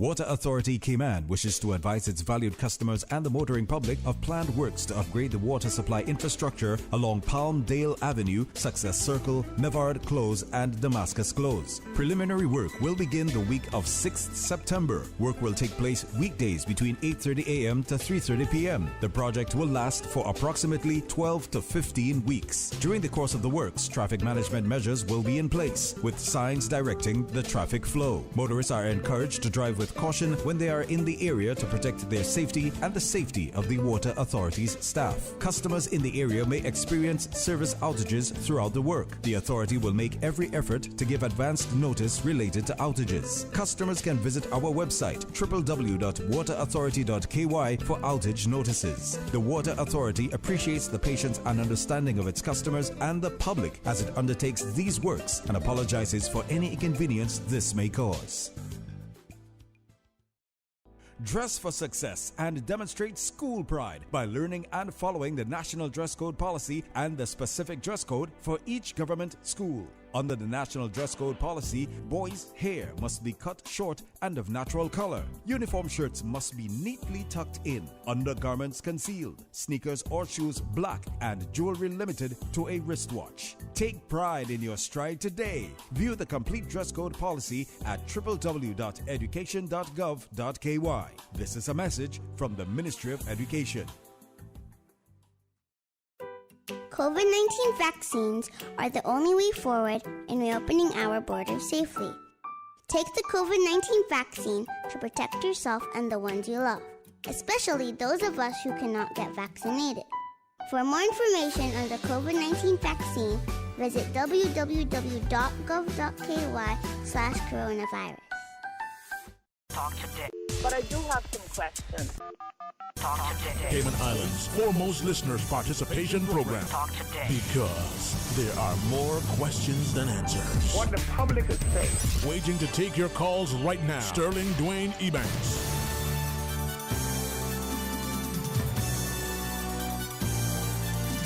Good afternoon, welcome back, and thanks for your not just willingness to listen, but to engage. Shane Doby Edwards in the studio, or the guest is Miss Kayla Young. I hope this afternoon is as productive and pleasing to both of you. So, Miss Kayla, we appreciate that caller. But before we take the other one, any initial thoughts or any continuing thoughts you want to share before we jump to the other call? Yeah, well, on the note earlier about the 5-day quarantine period for vaccinated travelers, I mean, that is something that I wondered about as well. Of course, we know that breakthrough infections are still a possibility. And does the 5-day period match the science? I think that's a legitimate question. Of course, you know, we're at a point where people would like to travel a little more easily, to be able to access the island. But I think something we should encourage if we are, you know, for people who will be doing the 5-day quarantine, that they minimize their contact with others in the weeks, you know, for the time following, when they leave quarantine, just out of an abundance of caution. Yeah. Well, and will they, you know?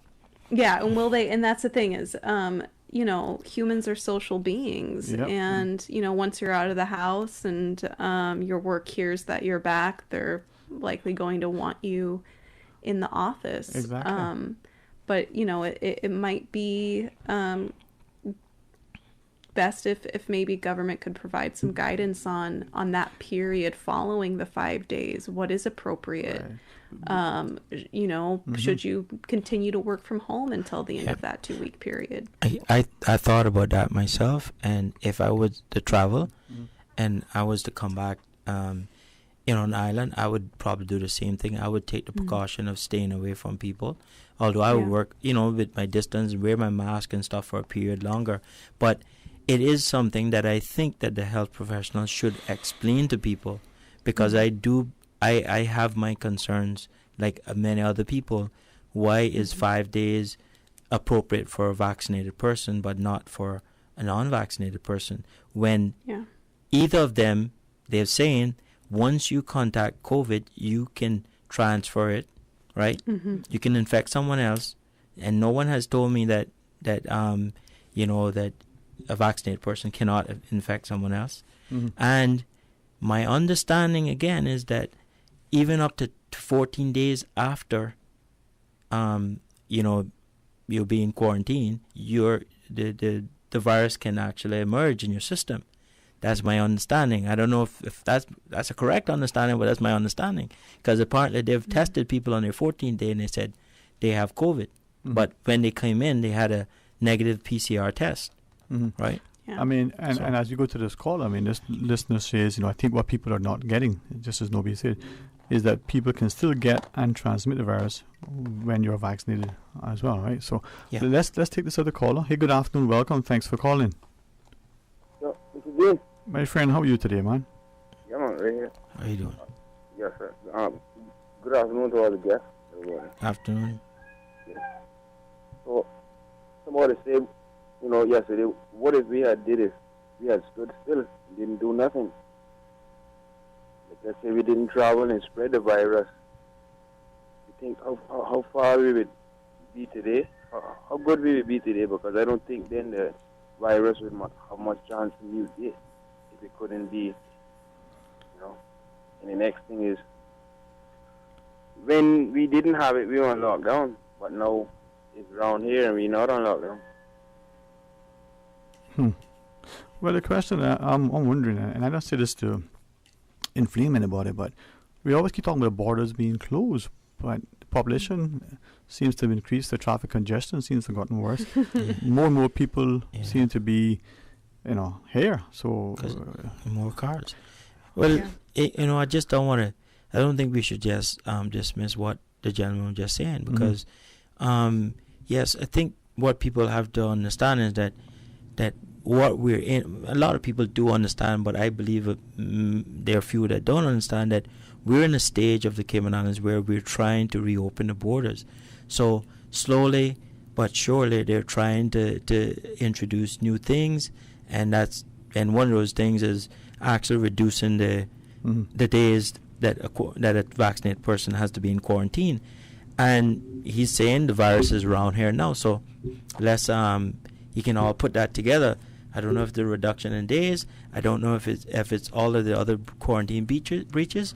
And I definitely don't want to be the guy to sit there and say it's just because of this person coming from Jamaica the other day. I don't think that's fair, you know. Yeah, and that's something we have to be careful with as we're as cases emerge, is avoiding stigmatizing or villainizing certain people as, you know, oh yeah, like you said, oh this flight from Jamaica or this particular person. Because at this point, we don't know the full impact of yesterday's flight incident, and we don't know the source of the two positive members in the community. And so I think it's an important reminder to avoid speculation until we get more details. There's this eagerness, especially with the internet effect, to know right now. And often we have to accept that we don't know right now. Yeah. Well, they have made a statement, someone from the Health Services Authority stating that they've done their contact tracing and that they've narrowed it down, or all those people in quarantine. I think 84 people that was on the flight is in quarantine. Yeah. I think that's their statement, right? But yeah. I don't know if that's the final. Maybe today they're going to come up with something else and explain further, because they're doing probably further testing. But you know, I'm just trying to be the devil's advocate in this, saying that to people out there that, you know, just there's more facets to this whole COVID and the infection possibilities, and people need to think about that and not just put it on one end. And you know, we there's no doubt that there might have been a breach in whoever it is, you know, checked them in Jamaica. There's no doubt that something happened at the airport. We have all these things, but what about all the other stuff that weren't reported before? Yeah. All right, got a news break, and then we'll continue. Maybe we can go straight to the 2:30 or even 5. All right, stay tuned for Talk Today. From district to district, moving through the waters to Cayman Brac and Little Cayman. Your station, your voice. All things Cayman. One radio, many people. This is home. Radio Cayman in the Cayman Islands. Today's biggest news. Radio Cayman. Your voice, your choice. Local, regional, international. This is Headlines from Radio Cayman's newsroom. Today's biggest news. Water Authority Cayman has already re-implemented some of the COVID-19 prevention strategies we saw in place for much of last year. Customers are now required to wear masks. They must use provided hand sanitizer upon entering the Water Authority facilities, and they must adhere to social distancing following the floor marking guidance. Customers are also encouraged to conduct their business electronically where possible. Turning to international news now, the Taliban takeover in Afghanistan has heartened and emboldened extremists and could lead to the return of major al-Qaeda-style attack plots against the West, the head of Britain's domestic intelligence agency said on Friday. MI5 Director General said the UK could face more risk because of the withdrawal of NATO troops and the overthrow of the internationally backed Afghan government. Meanwhile, a second Qatar Airways passenger flight, which arrived in Afghanistan on Friday, has now departed for Doha from Kabul airport a day after more than 100 foreign nationals left on another plane with the Taliban's approval. Friday's flight was carrying 158 passengers. The passengers will land in Qatari capital and be transported to the compound facility currently hosting Afghans and other evacuees. And Jorge Sampaio, a former two-term president of Portugal and one of the most prominent political figures of his generation, has died. He was 81. The current Portuguese president announced Sampaio's death on Friday. He did not give a cause of death, though Sampaio had been in delicate health for several years and had been in hospital for the past 2 weeks. Those are your latest headlines here on Radio Cayman. I'm Shanda Gallego. For the latest in news and information, follow Radio Cayman on social media, Facebook, Instagram, Twitter. Download the Radio Cayman app or log on to our website, radiocayman.gov.ky. Busy. Feel like there's not just enough hours in the day.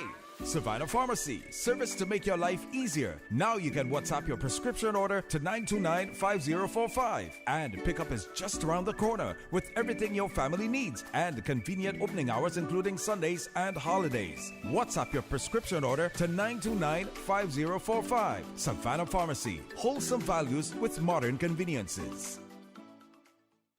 Talk today. But I do have some questions. Talk today. Cayman Islands' foremost listeners participation program. Talk today. Because there are more questions than answers. What the public is saying. Waiting to take your calls right now. Sterling Dwayne Ebanks.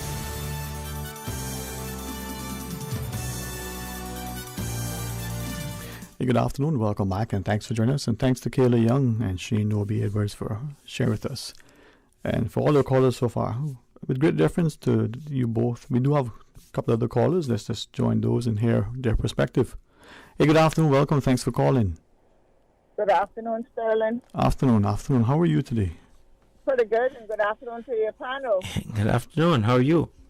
I'm good. Nabi, I heard you said a while ago that something about the younger children, not a possibility of them getting the virus. I probably phrased it different from you, but No, I didn't say that. That is not a possibility.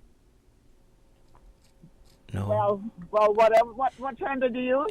No, well, my term was, gentleman was speaking about the possibility of someone that's non-vaccinated transferring or giving him the virus, and he'll go home and infect his child. And I pointed out that, a 5-day quarantine, people who are vaccinated, that can also affect your child.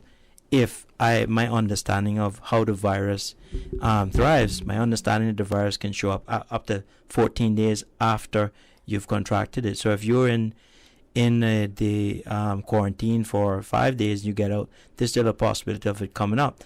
That's just my understanding.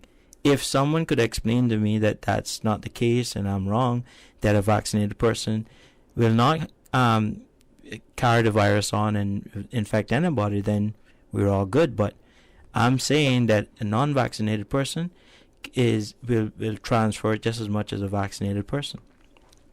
And what else did you say about a smaller child, a 2-year-old child, from a 2-year age child up? What did you say about that? No, I didn't actually say anything about 2-year child. Maybe it was someone else saying that. I don't know. Sorry about that, but... Okay, yeah, because I was watching the U.S. news where they have a lot of young children right now in the hospital with COVID. No, you're correct. I said that I believe that they're saying that the kids, younger kids, wouldn't be affected as much with the virus. You're correct. I believe, but I don't have a clear understanding of that. We haven't had any cases here in Cayman that I know of with that people got seriously sick or died. But my understanding is that people are getting sick around the world. Kids are getting sick, yeah. Yes, I know it's getting senile, so I got you. We on the right line now. Yeah. But,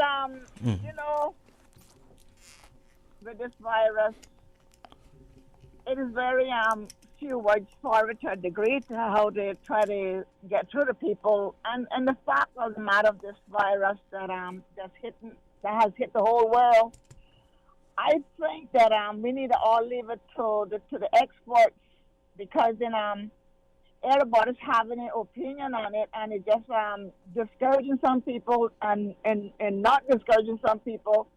And I don't think in my born days that I have ever heard a virus being discussed as much as this COVID virus, and I have heard as many people have died from this COVID virus.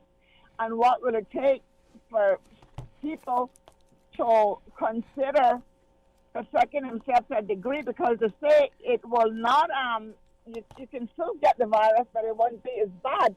Well, I'd rather know that if I get the virus, it may not kill me, and it might be able to save me.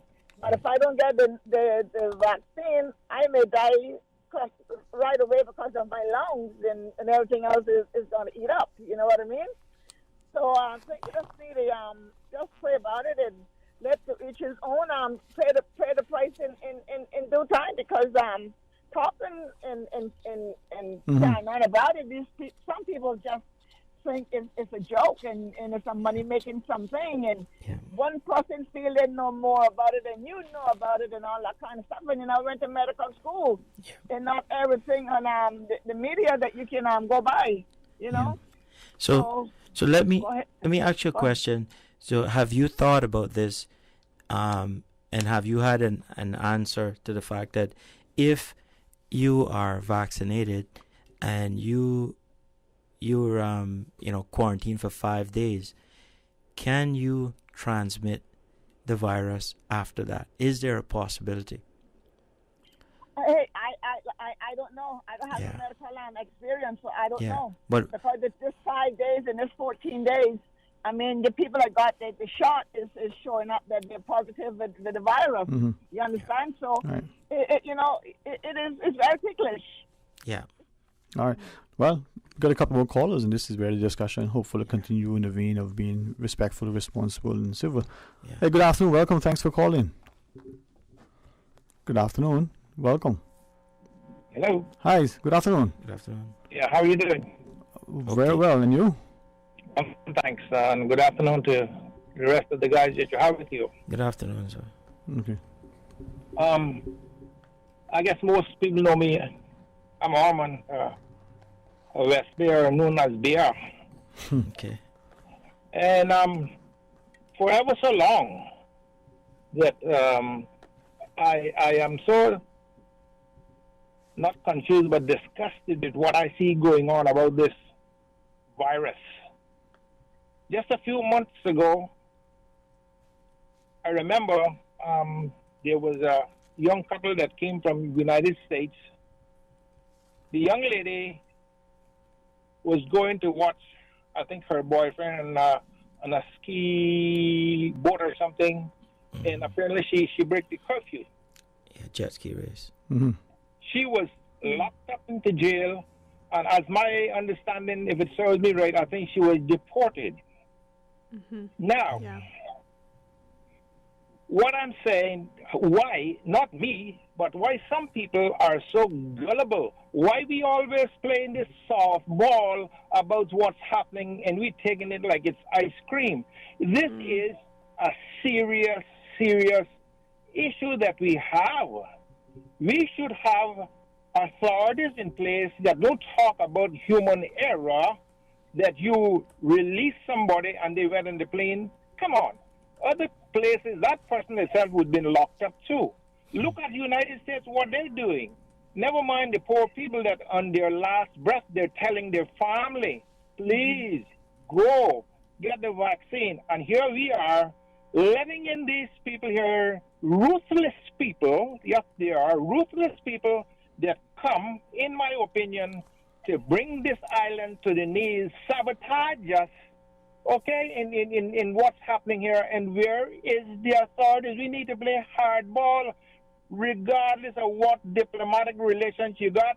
We need to take care of this island. Oh, well, we know we're going to come anyway. We know that. Is that the answer that we are telling our population? Listen, man, this is so disgusting that I just don't even want to talk about it anymore. And I do not have any respect for those people that allow this to happen. Anybody can make a mistake. Yes, we're all human beings. But talk about a human error. In times like this, you're not going to take a few seconds to make sure that these people are screened and what it is, positive or negative. Anyway, well, guys, thanks. thank you so much for listening to me. All right. We got a couple of callers, but at some point maybe we want to ask. But let's just good point. Ask the question: to what extent, when we look at data protection and people's rights to privacy, I'm not 100% sure. I don't hire and fire people anymore, but maybe that'll start tomorrow. On applications, we're told that we can ask certain information in job interviews. We can't require people to disclose certain things.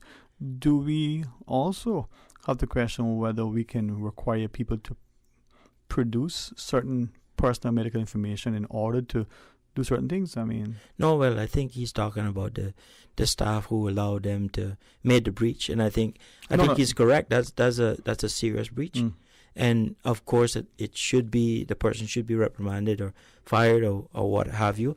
In my opinion. All right. But again, that's for the company themselves, right? All right. Ms. Kilo? But that's something I had been wondering about as well with employers, how much they're able to request regarding vaccination status, because we're seeing employers in different places imposing that requirement, but I'm not sure what the right to privacy would be in that situation. Yeah, but questions, and we can see increasingly comments by some of the legal scholars, even the. But that's you're talking about once you get to Cayman, or no, just in general, but even in the Cayman context, but this is a PCR. I mean, I think he's referring to the PCR test, right? Yeah. But overall, and going through the airline, right? Yeah, but overall, all right. Let's take this final break. Join the callers that are in the queue, and maybe continue until next week. Stay tuned for Talk Today. Explore your history. Explore your land. Explore your sister islands, the ultimate staycation experience. Your culture, your freedom, the land that time forgot isn't gone. It's your sister islands. Discover all that our sister islands have to offer. Bro, do you really have to eat 2 sandwiches for lunch? No, but one is for dinner. On Tuesdays at Subway, you can get the 2 subs for any size, plus a fountain drink for the price of 1. Nah, Bobo, that sounds too good to be true. For real though, 2 subs for the price of 1 and a drink? Each and every Tuesday now until September 28th. Buy any Subway sandwich in any size and a 32-ounce fountain drink and get an equal or lesser value sub for free. For every 2 for Tuesday purchase, be entered to win one of 3 LG 50-inch 4K smart TVs, a Grill Pro, or one of 2 retro bikes, plus many more prizes. Subway's 2 for Tuesdays is in partnership with Pepsi and Progressive Distributors. Prize drawing is September 30th. Terms and conditions apply. See in store for details. For medical lab services in Cayman, go straight to MedLab. For a full range of medical services, pleasant, clean and comfortable environment, no long lines and affordable fees, visit MedLab at the Smith Road Plaza. Open Monday to Friday, 8:30 a.m. to 5 p.m. and half day on Saturdays. Call 949-7331 to make your appointments. For medical lab services in Cayman, MedLab. Ask our professional team about the benefits of cutting-edge technology with MedLab's new state-of-the-art digital mammogram machine. Substance use disorders affect millions of people. You are not alone. Substance abuse and addiction can challenge individuals, families, and communities. This September, celebrate National Recovery Month. Recovery is for everyone, every person, every family, every community. Call the Department of Counseling Services, Caribbean Haven Residential Center at 947-9992 for information on treatment. Talk today. But I do have some questions. Talk today. Cayman Islands' foremost listeners' participation program. Talk today. Because there are more questions than answers. What the public is saying. Waiting to take your calls right now. Sterling Dwayne Ebanks.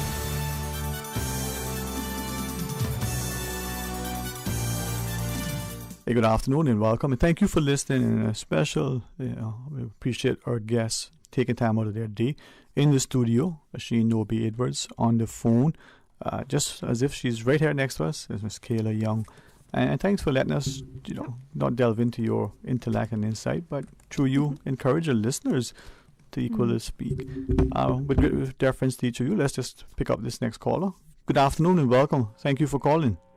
Yeah, good afternoon, Mr. Sterling. Good afternoon. Am I online? Well, you are, sir. You are. I am online. Okay. Yes, sir. This is my first time ever calling in a radio city, in a talk show. Honored. Thank you very much. Yeah. I'm from the constituents of Northside. Yes, sir. A beautiful place. And I understand that the COVID thing is spreading in the Northside now.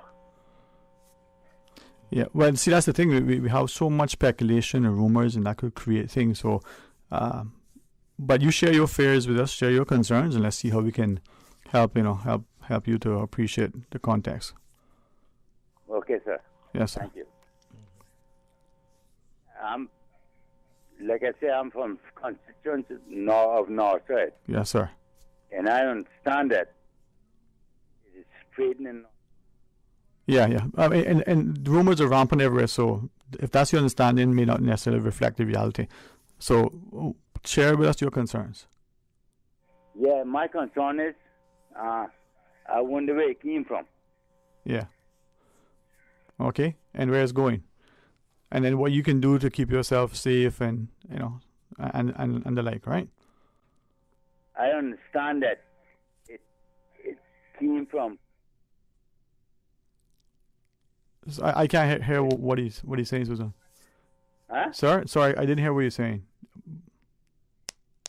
No, I not calling nobody's name.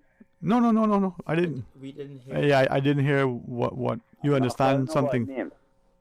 I understand it came from the Jamaica flight at the same time yesterday when the press conference was going on. Yeah, there were some media reports or like, but even where it came from, maybe that's something that we should concern. So if it came from somewhere and it's here, then what are we doing to make sure that it's not going anywhere else?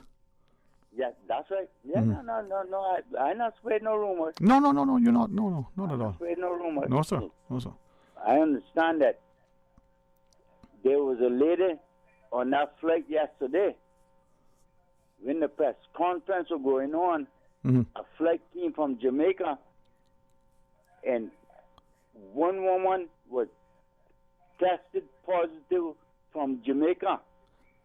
Yeah, Cayman Airways and seemingly has indicated that it seemed that, through its system, it managed for someone that had a positive, PCR test to manage to still board, despite, people probably distressed and not able to pick it up. But the CBC agent here just shows the many checks that people sort of go through, managed to catch it. But by then, it happened. So hopefully that sort of thing would be double checked again so that it doesn't reoccur.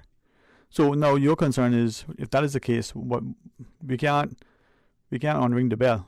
So what do we do now? My concern is if she was tested positive from Jamaica, how could she get on the flight to come Cayman?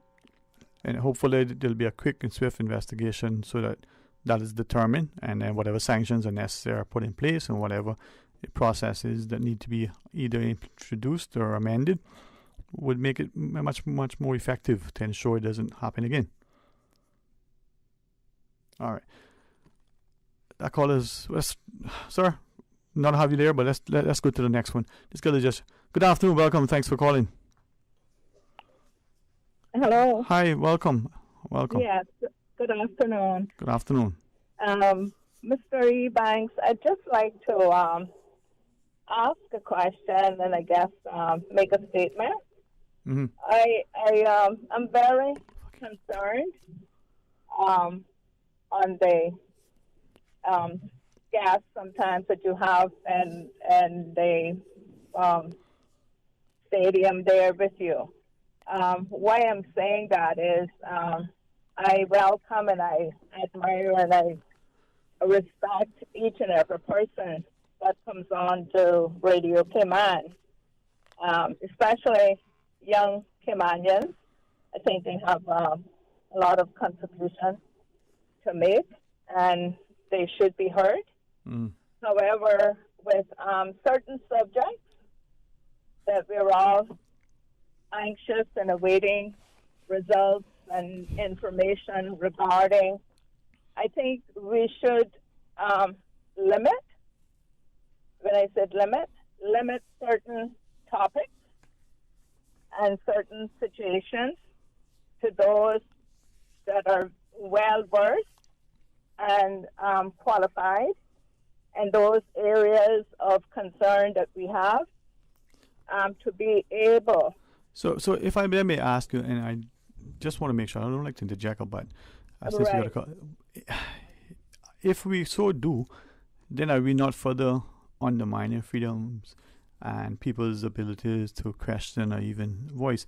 And even those people that we hold as being qualified and experts, they themselves probably would be very, very mindful to remember two things. they're human, not God.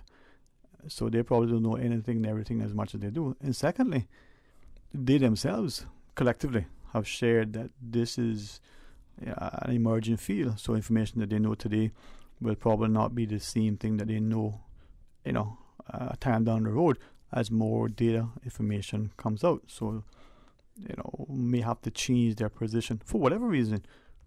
As honest and honorable as they may be, new data may suggest that what they thought, believed, said, or acted upon wasn't as correct and as useful as they initially thought. So they made a conscious decision based on information available at the time. Do we hold them in the same regard and castigate them for those erroneous statements after the fact, as we will for the individual who says, hey, what about this? No, I agree with you to an extent. However, I'm not here to castigate anyone. No. Right. But I just want to make that clear that I'm not here to castigate anyone. However, there are lots and lots of people out there struggling to make up their minds and make a decision. And some of those are skeptical. Sometimes I think that rather than they be drawn into the facts and showing the different options of being vaccinated and not being vaccinated, and especially when they have others, like small children that cannot be vaccinated at the time, but if their parents are vaccinated or adults are vaccinated, then it's not that they can't have the COVID again, right. But it limits the possibility of them getting, and if they do so, maybe they're able to assist and help the children more. But if they're not vaccinated and the children are left alone for the adults and the children to get it, then we're facing. I'm just being honest. It's not a debate. No.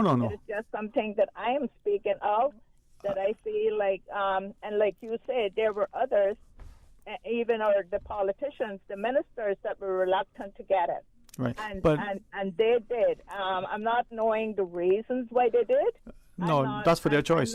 Right. But let me then ask though, in that same sort of premise, right? When we look at it, we see again the whole issue of making something mandatory. In this case, this injection, and Ms. Kayla is there as well. But let me just ask, if in the private sector our employees and employers feeling that there is this ability to force an employee under the guise of public health and safety, protecting their co-workers and customers and the public in general, if a vaccination is to protect the person vaccinated and the person who isn't vaccinated is the one at risk, how can the unvaccinated affect and infect negatively the vaccinated? If that's, I don't know, maybe that's just me, but that doesn't seem to make sense. If I go into the garden and I got on a nice set of work gloves and we're picking up trash and prickles from off the bougainvillea tree, and you don't have on, gloves at all, you might get prickles in your hands, and my mind might not get it, or if it does, as bad. So who's at risk? A man might be tough enough to take those prickles when maybe you might have had to be taken to the hospital. Fully understand that, but not about whether your skin is toughened, is the fact that your skin will still be pricked by the glove, by the ungloved hand, as opposed to the one that may have the correct protective thing. So what I'm saying is, speaking about the immune system right now. But it's the same analogy, right? Right. So the person who isn't vaccinated, is that person not more at risk? And how can that unvaccinated person make the vaccinated person at risk or greater risk?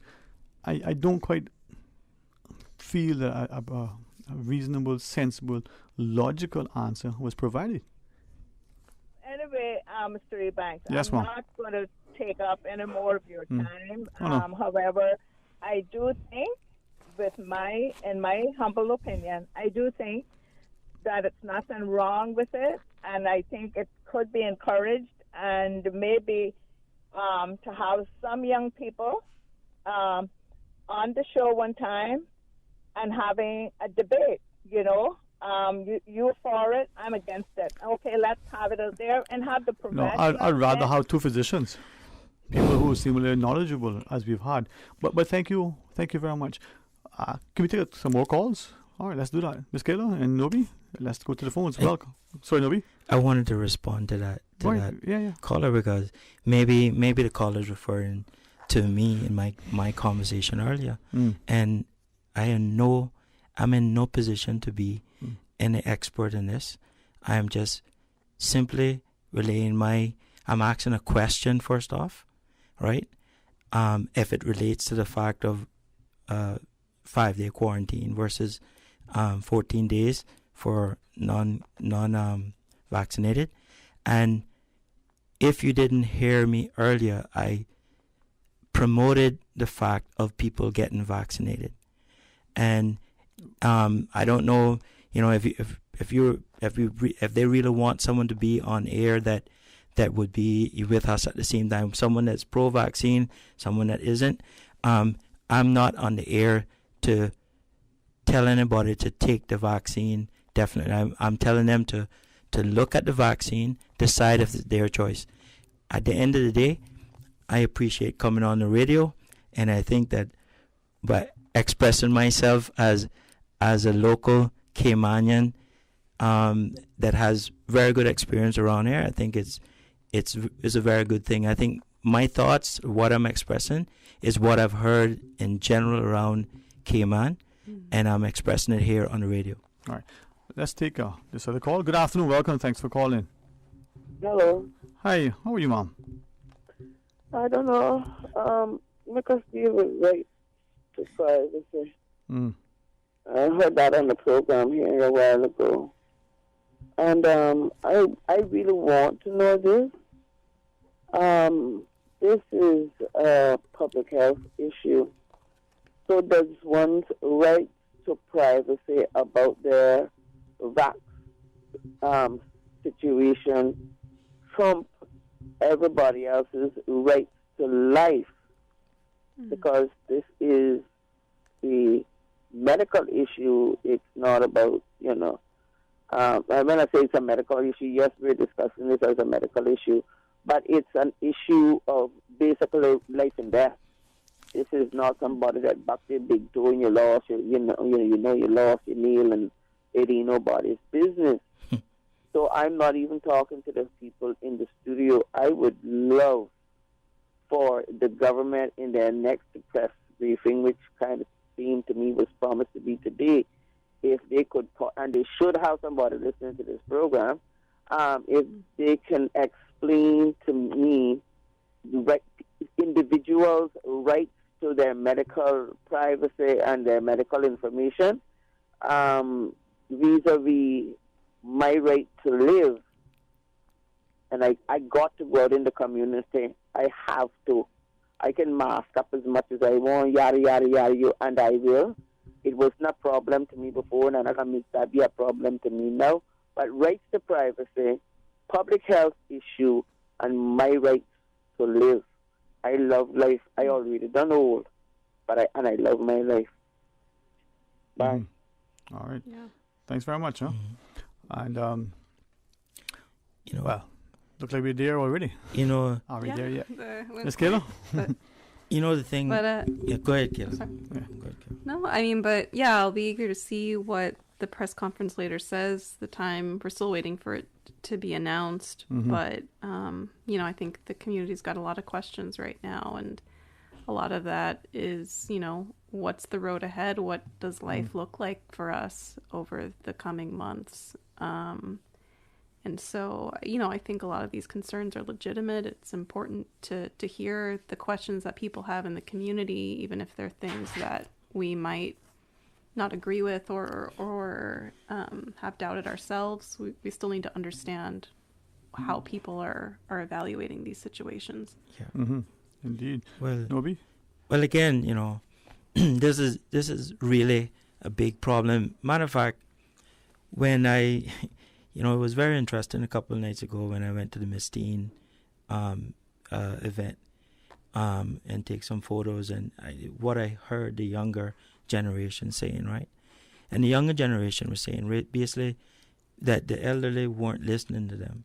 And a couple of other things there that was really striking. They were much into the environment and different things, right? Right. But here we are, you know, I think the younger generation, people like myself, are vocal, we're open, and we're willing to have a conversation.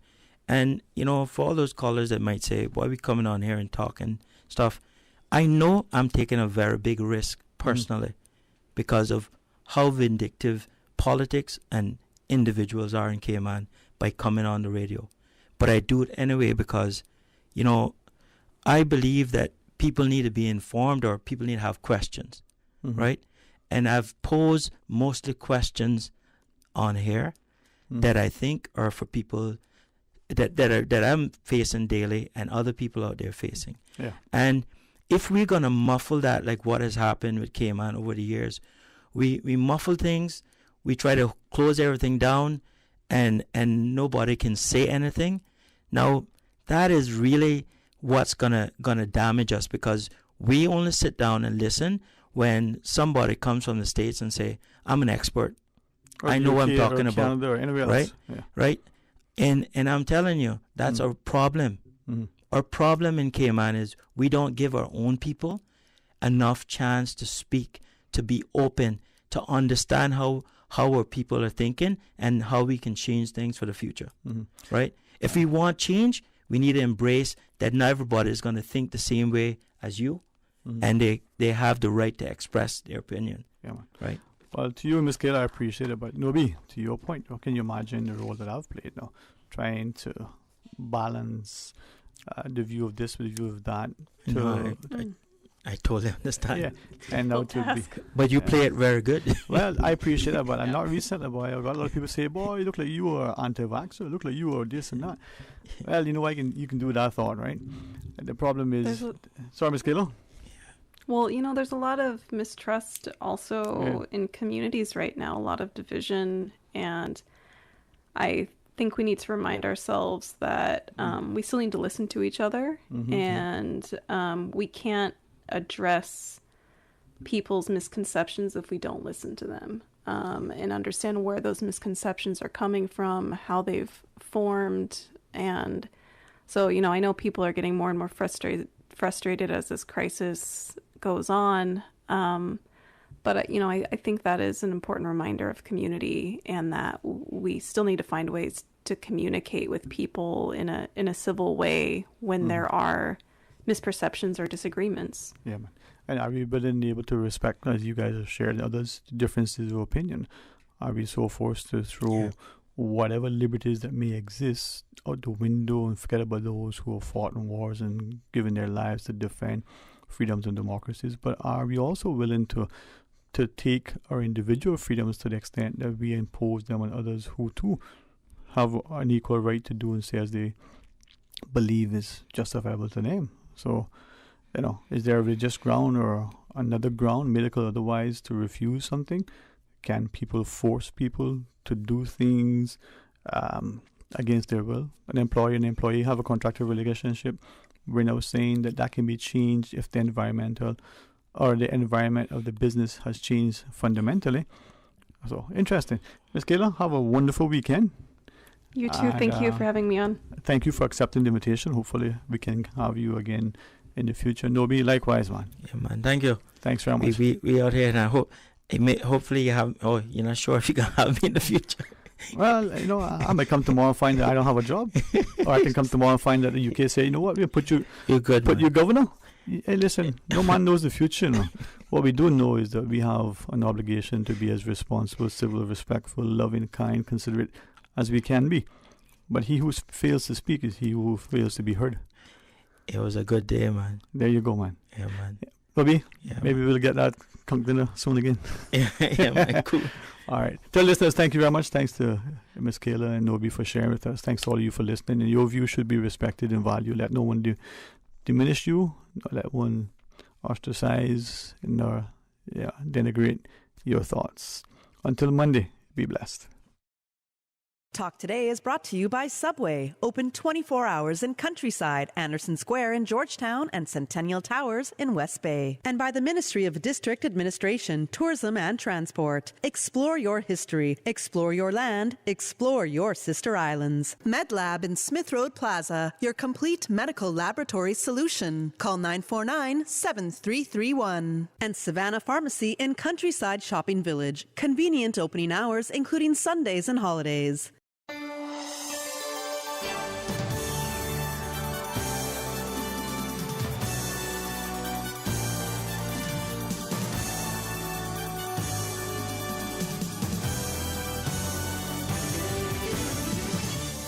Shaken yet standing firm. I was not built to break.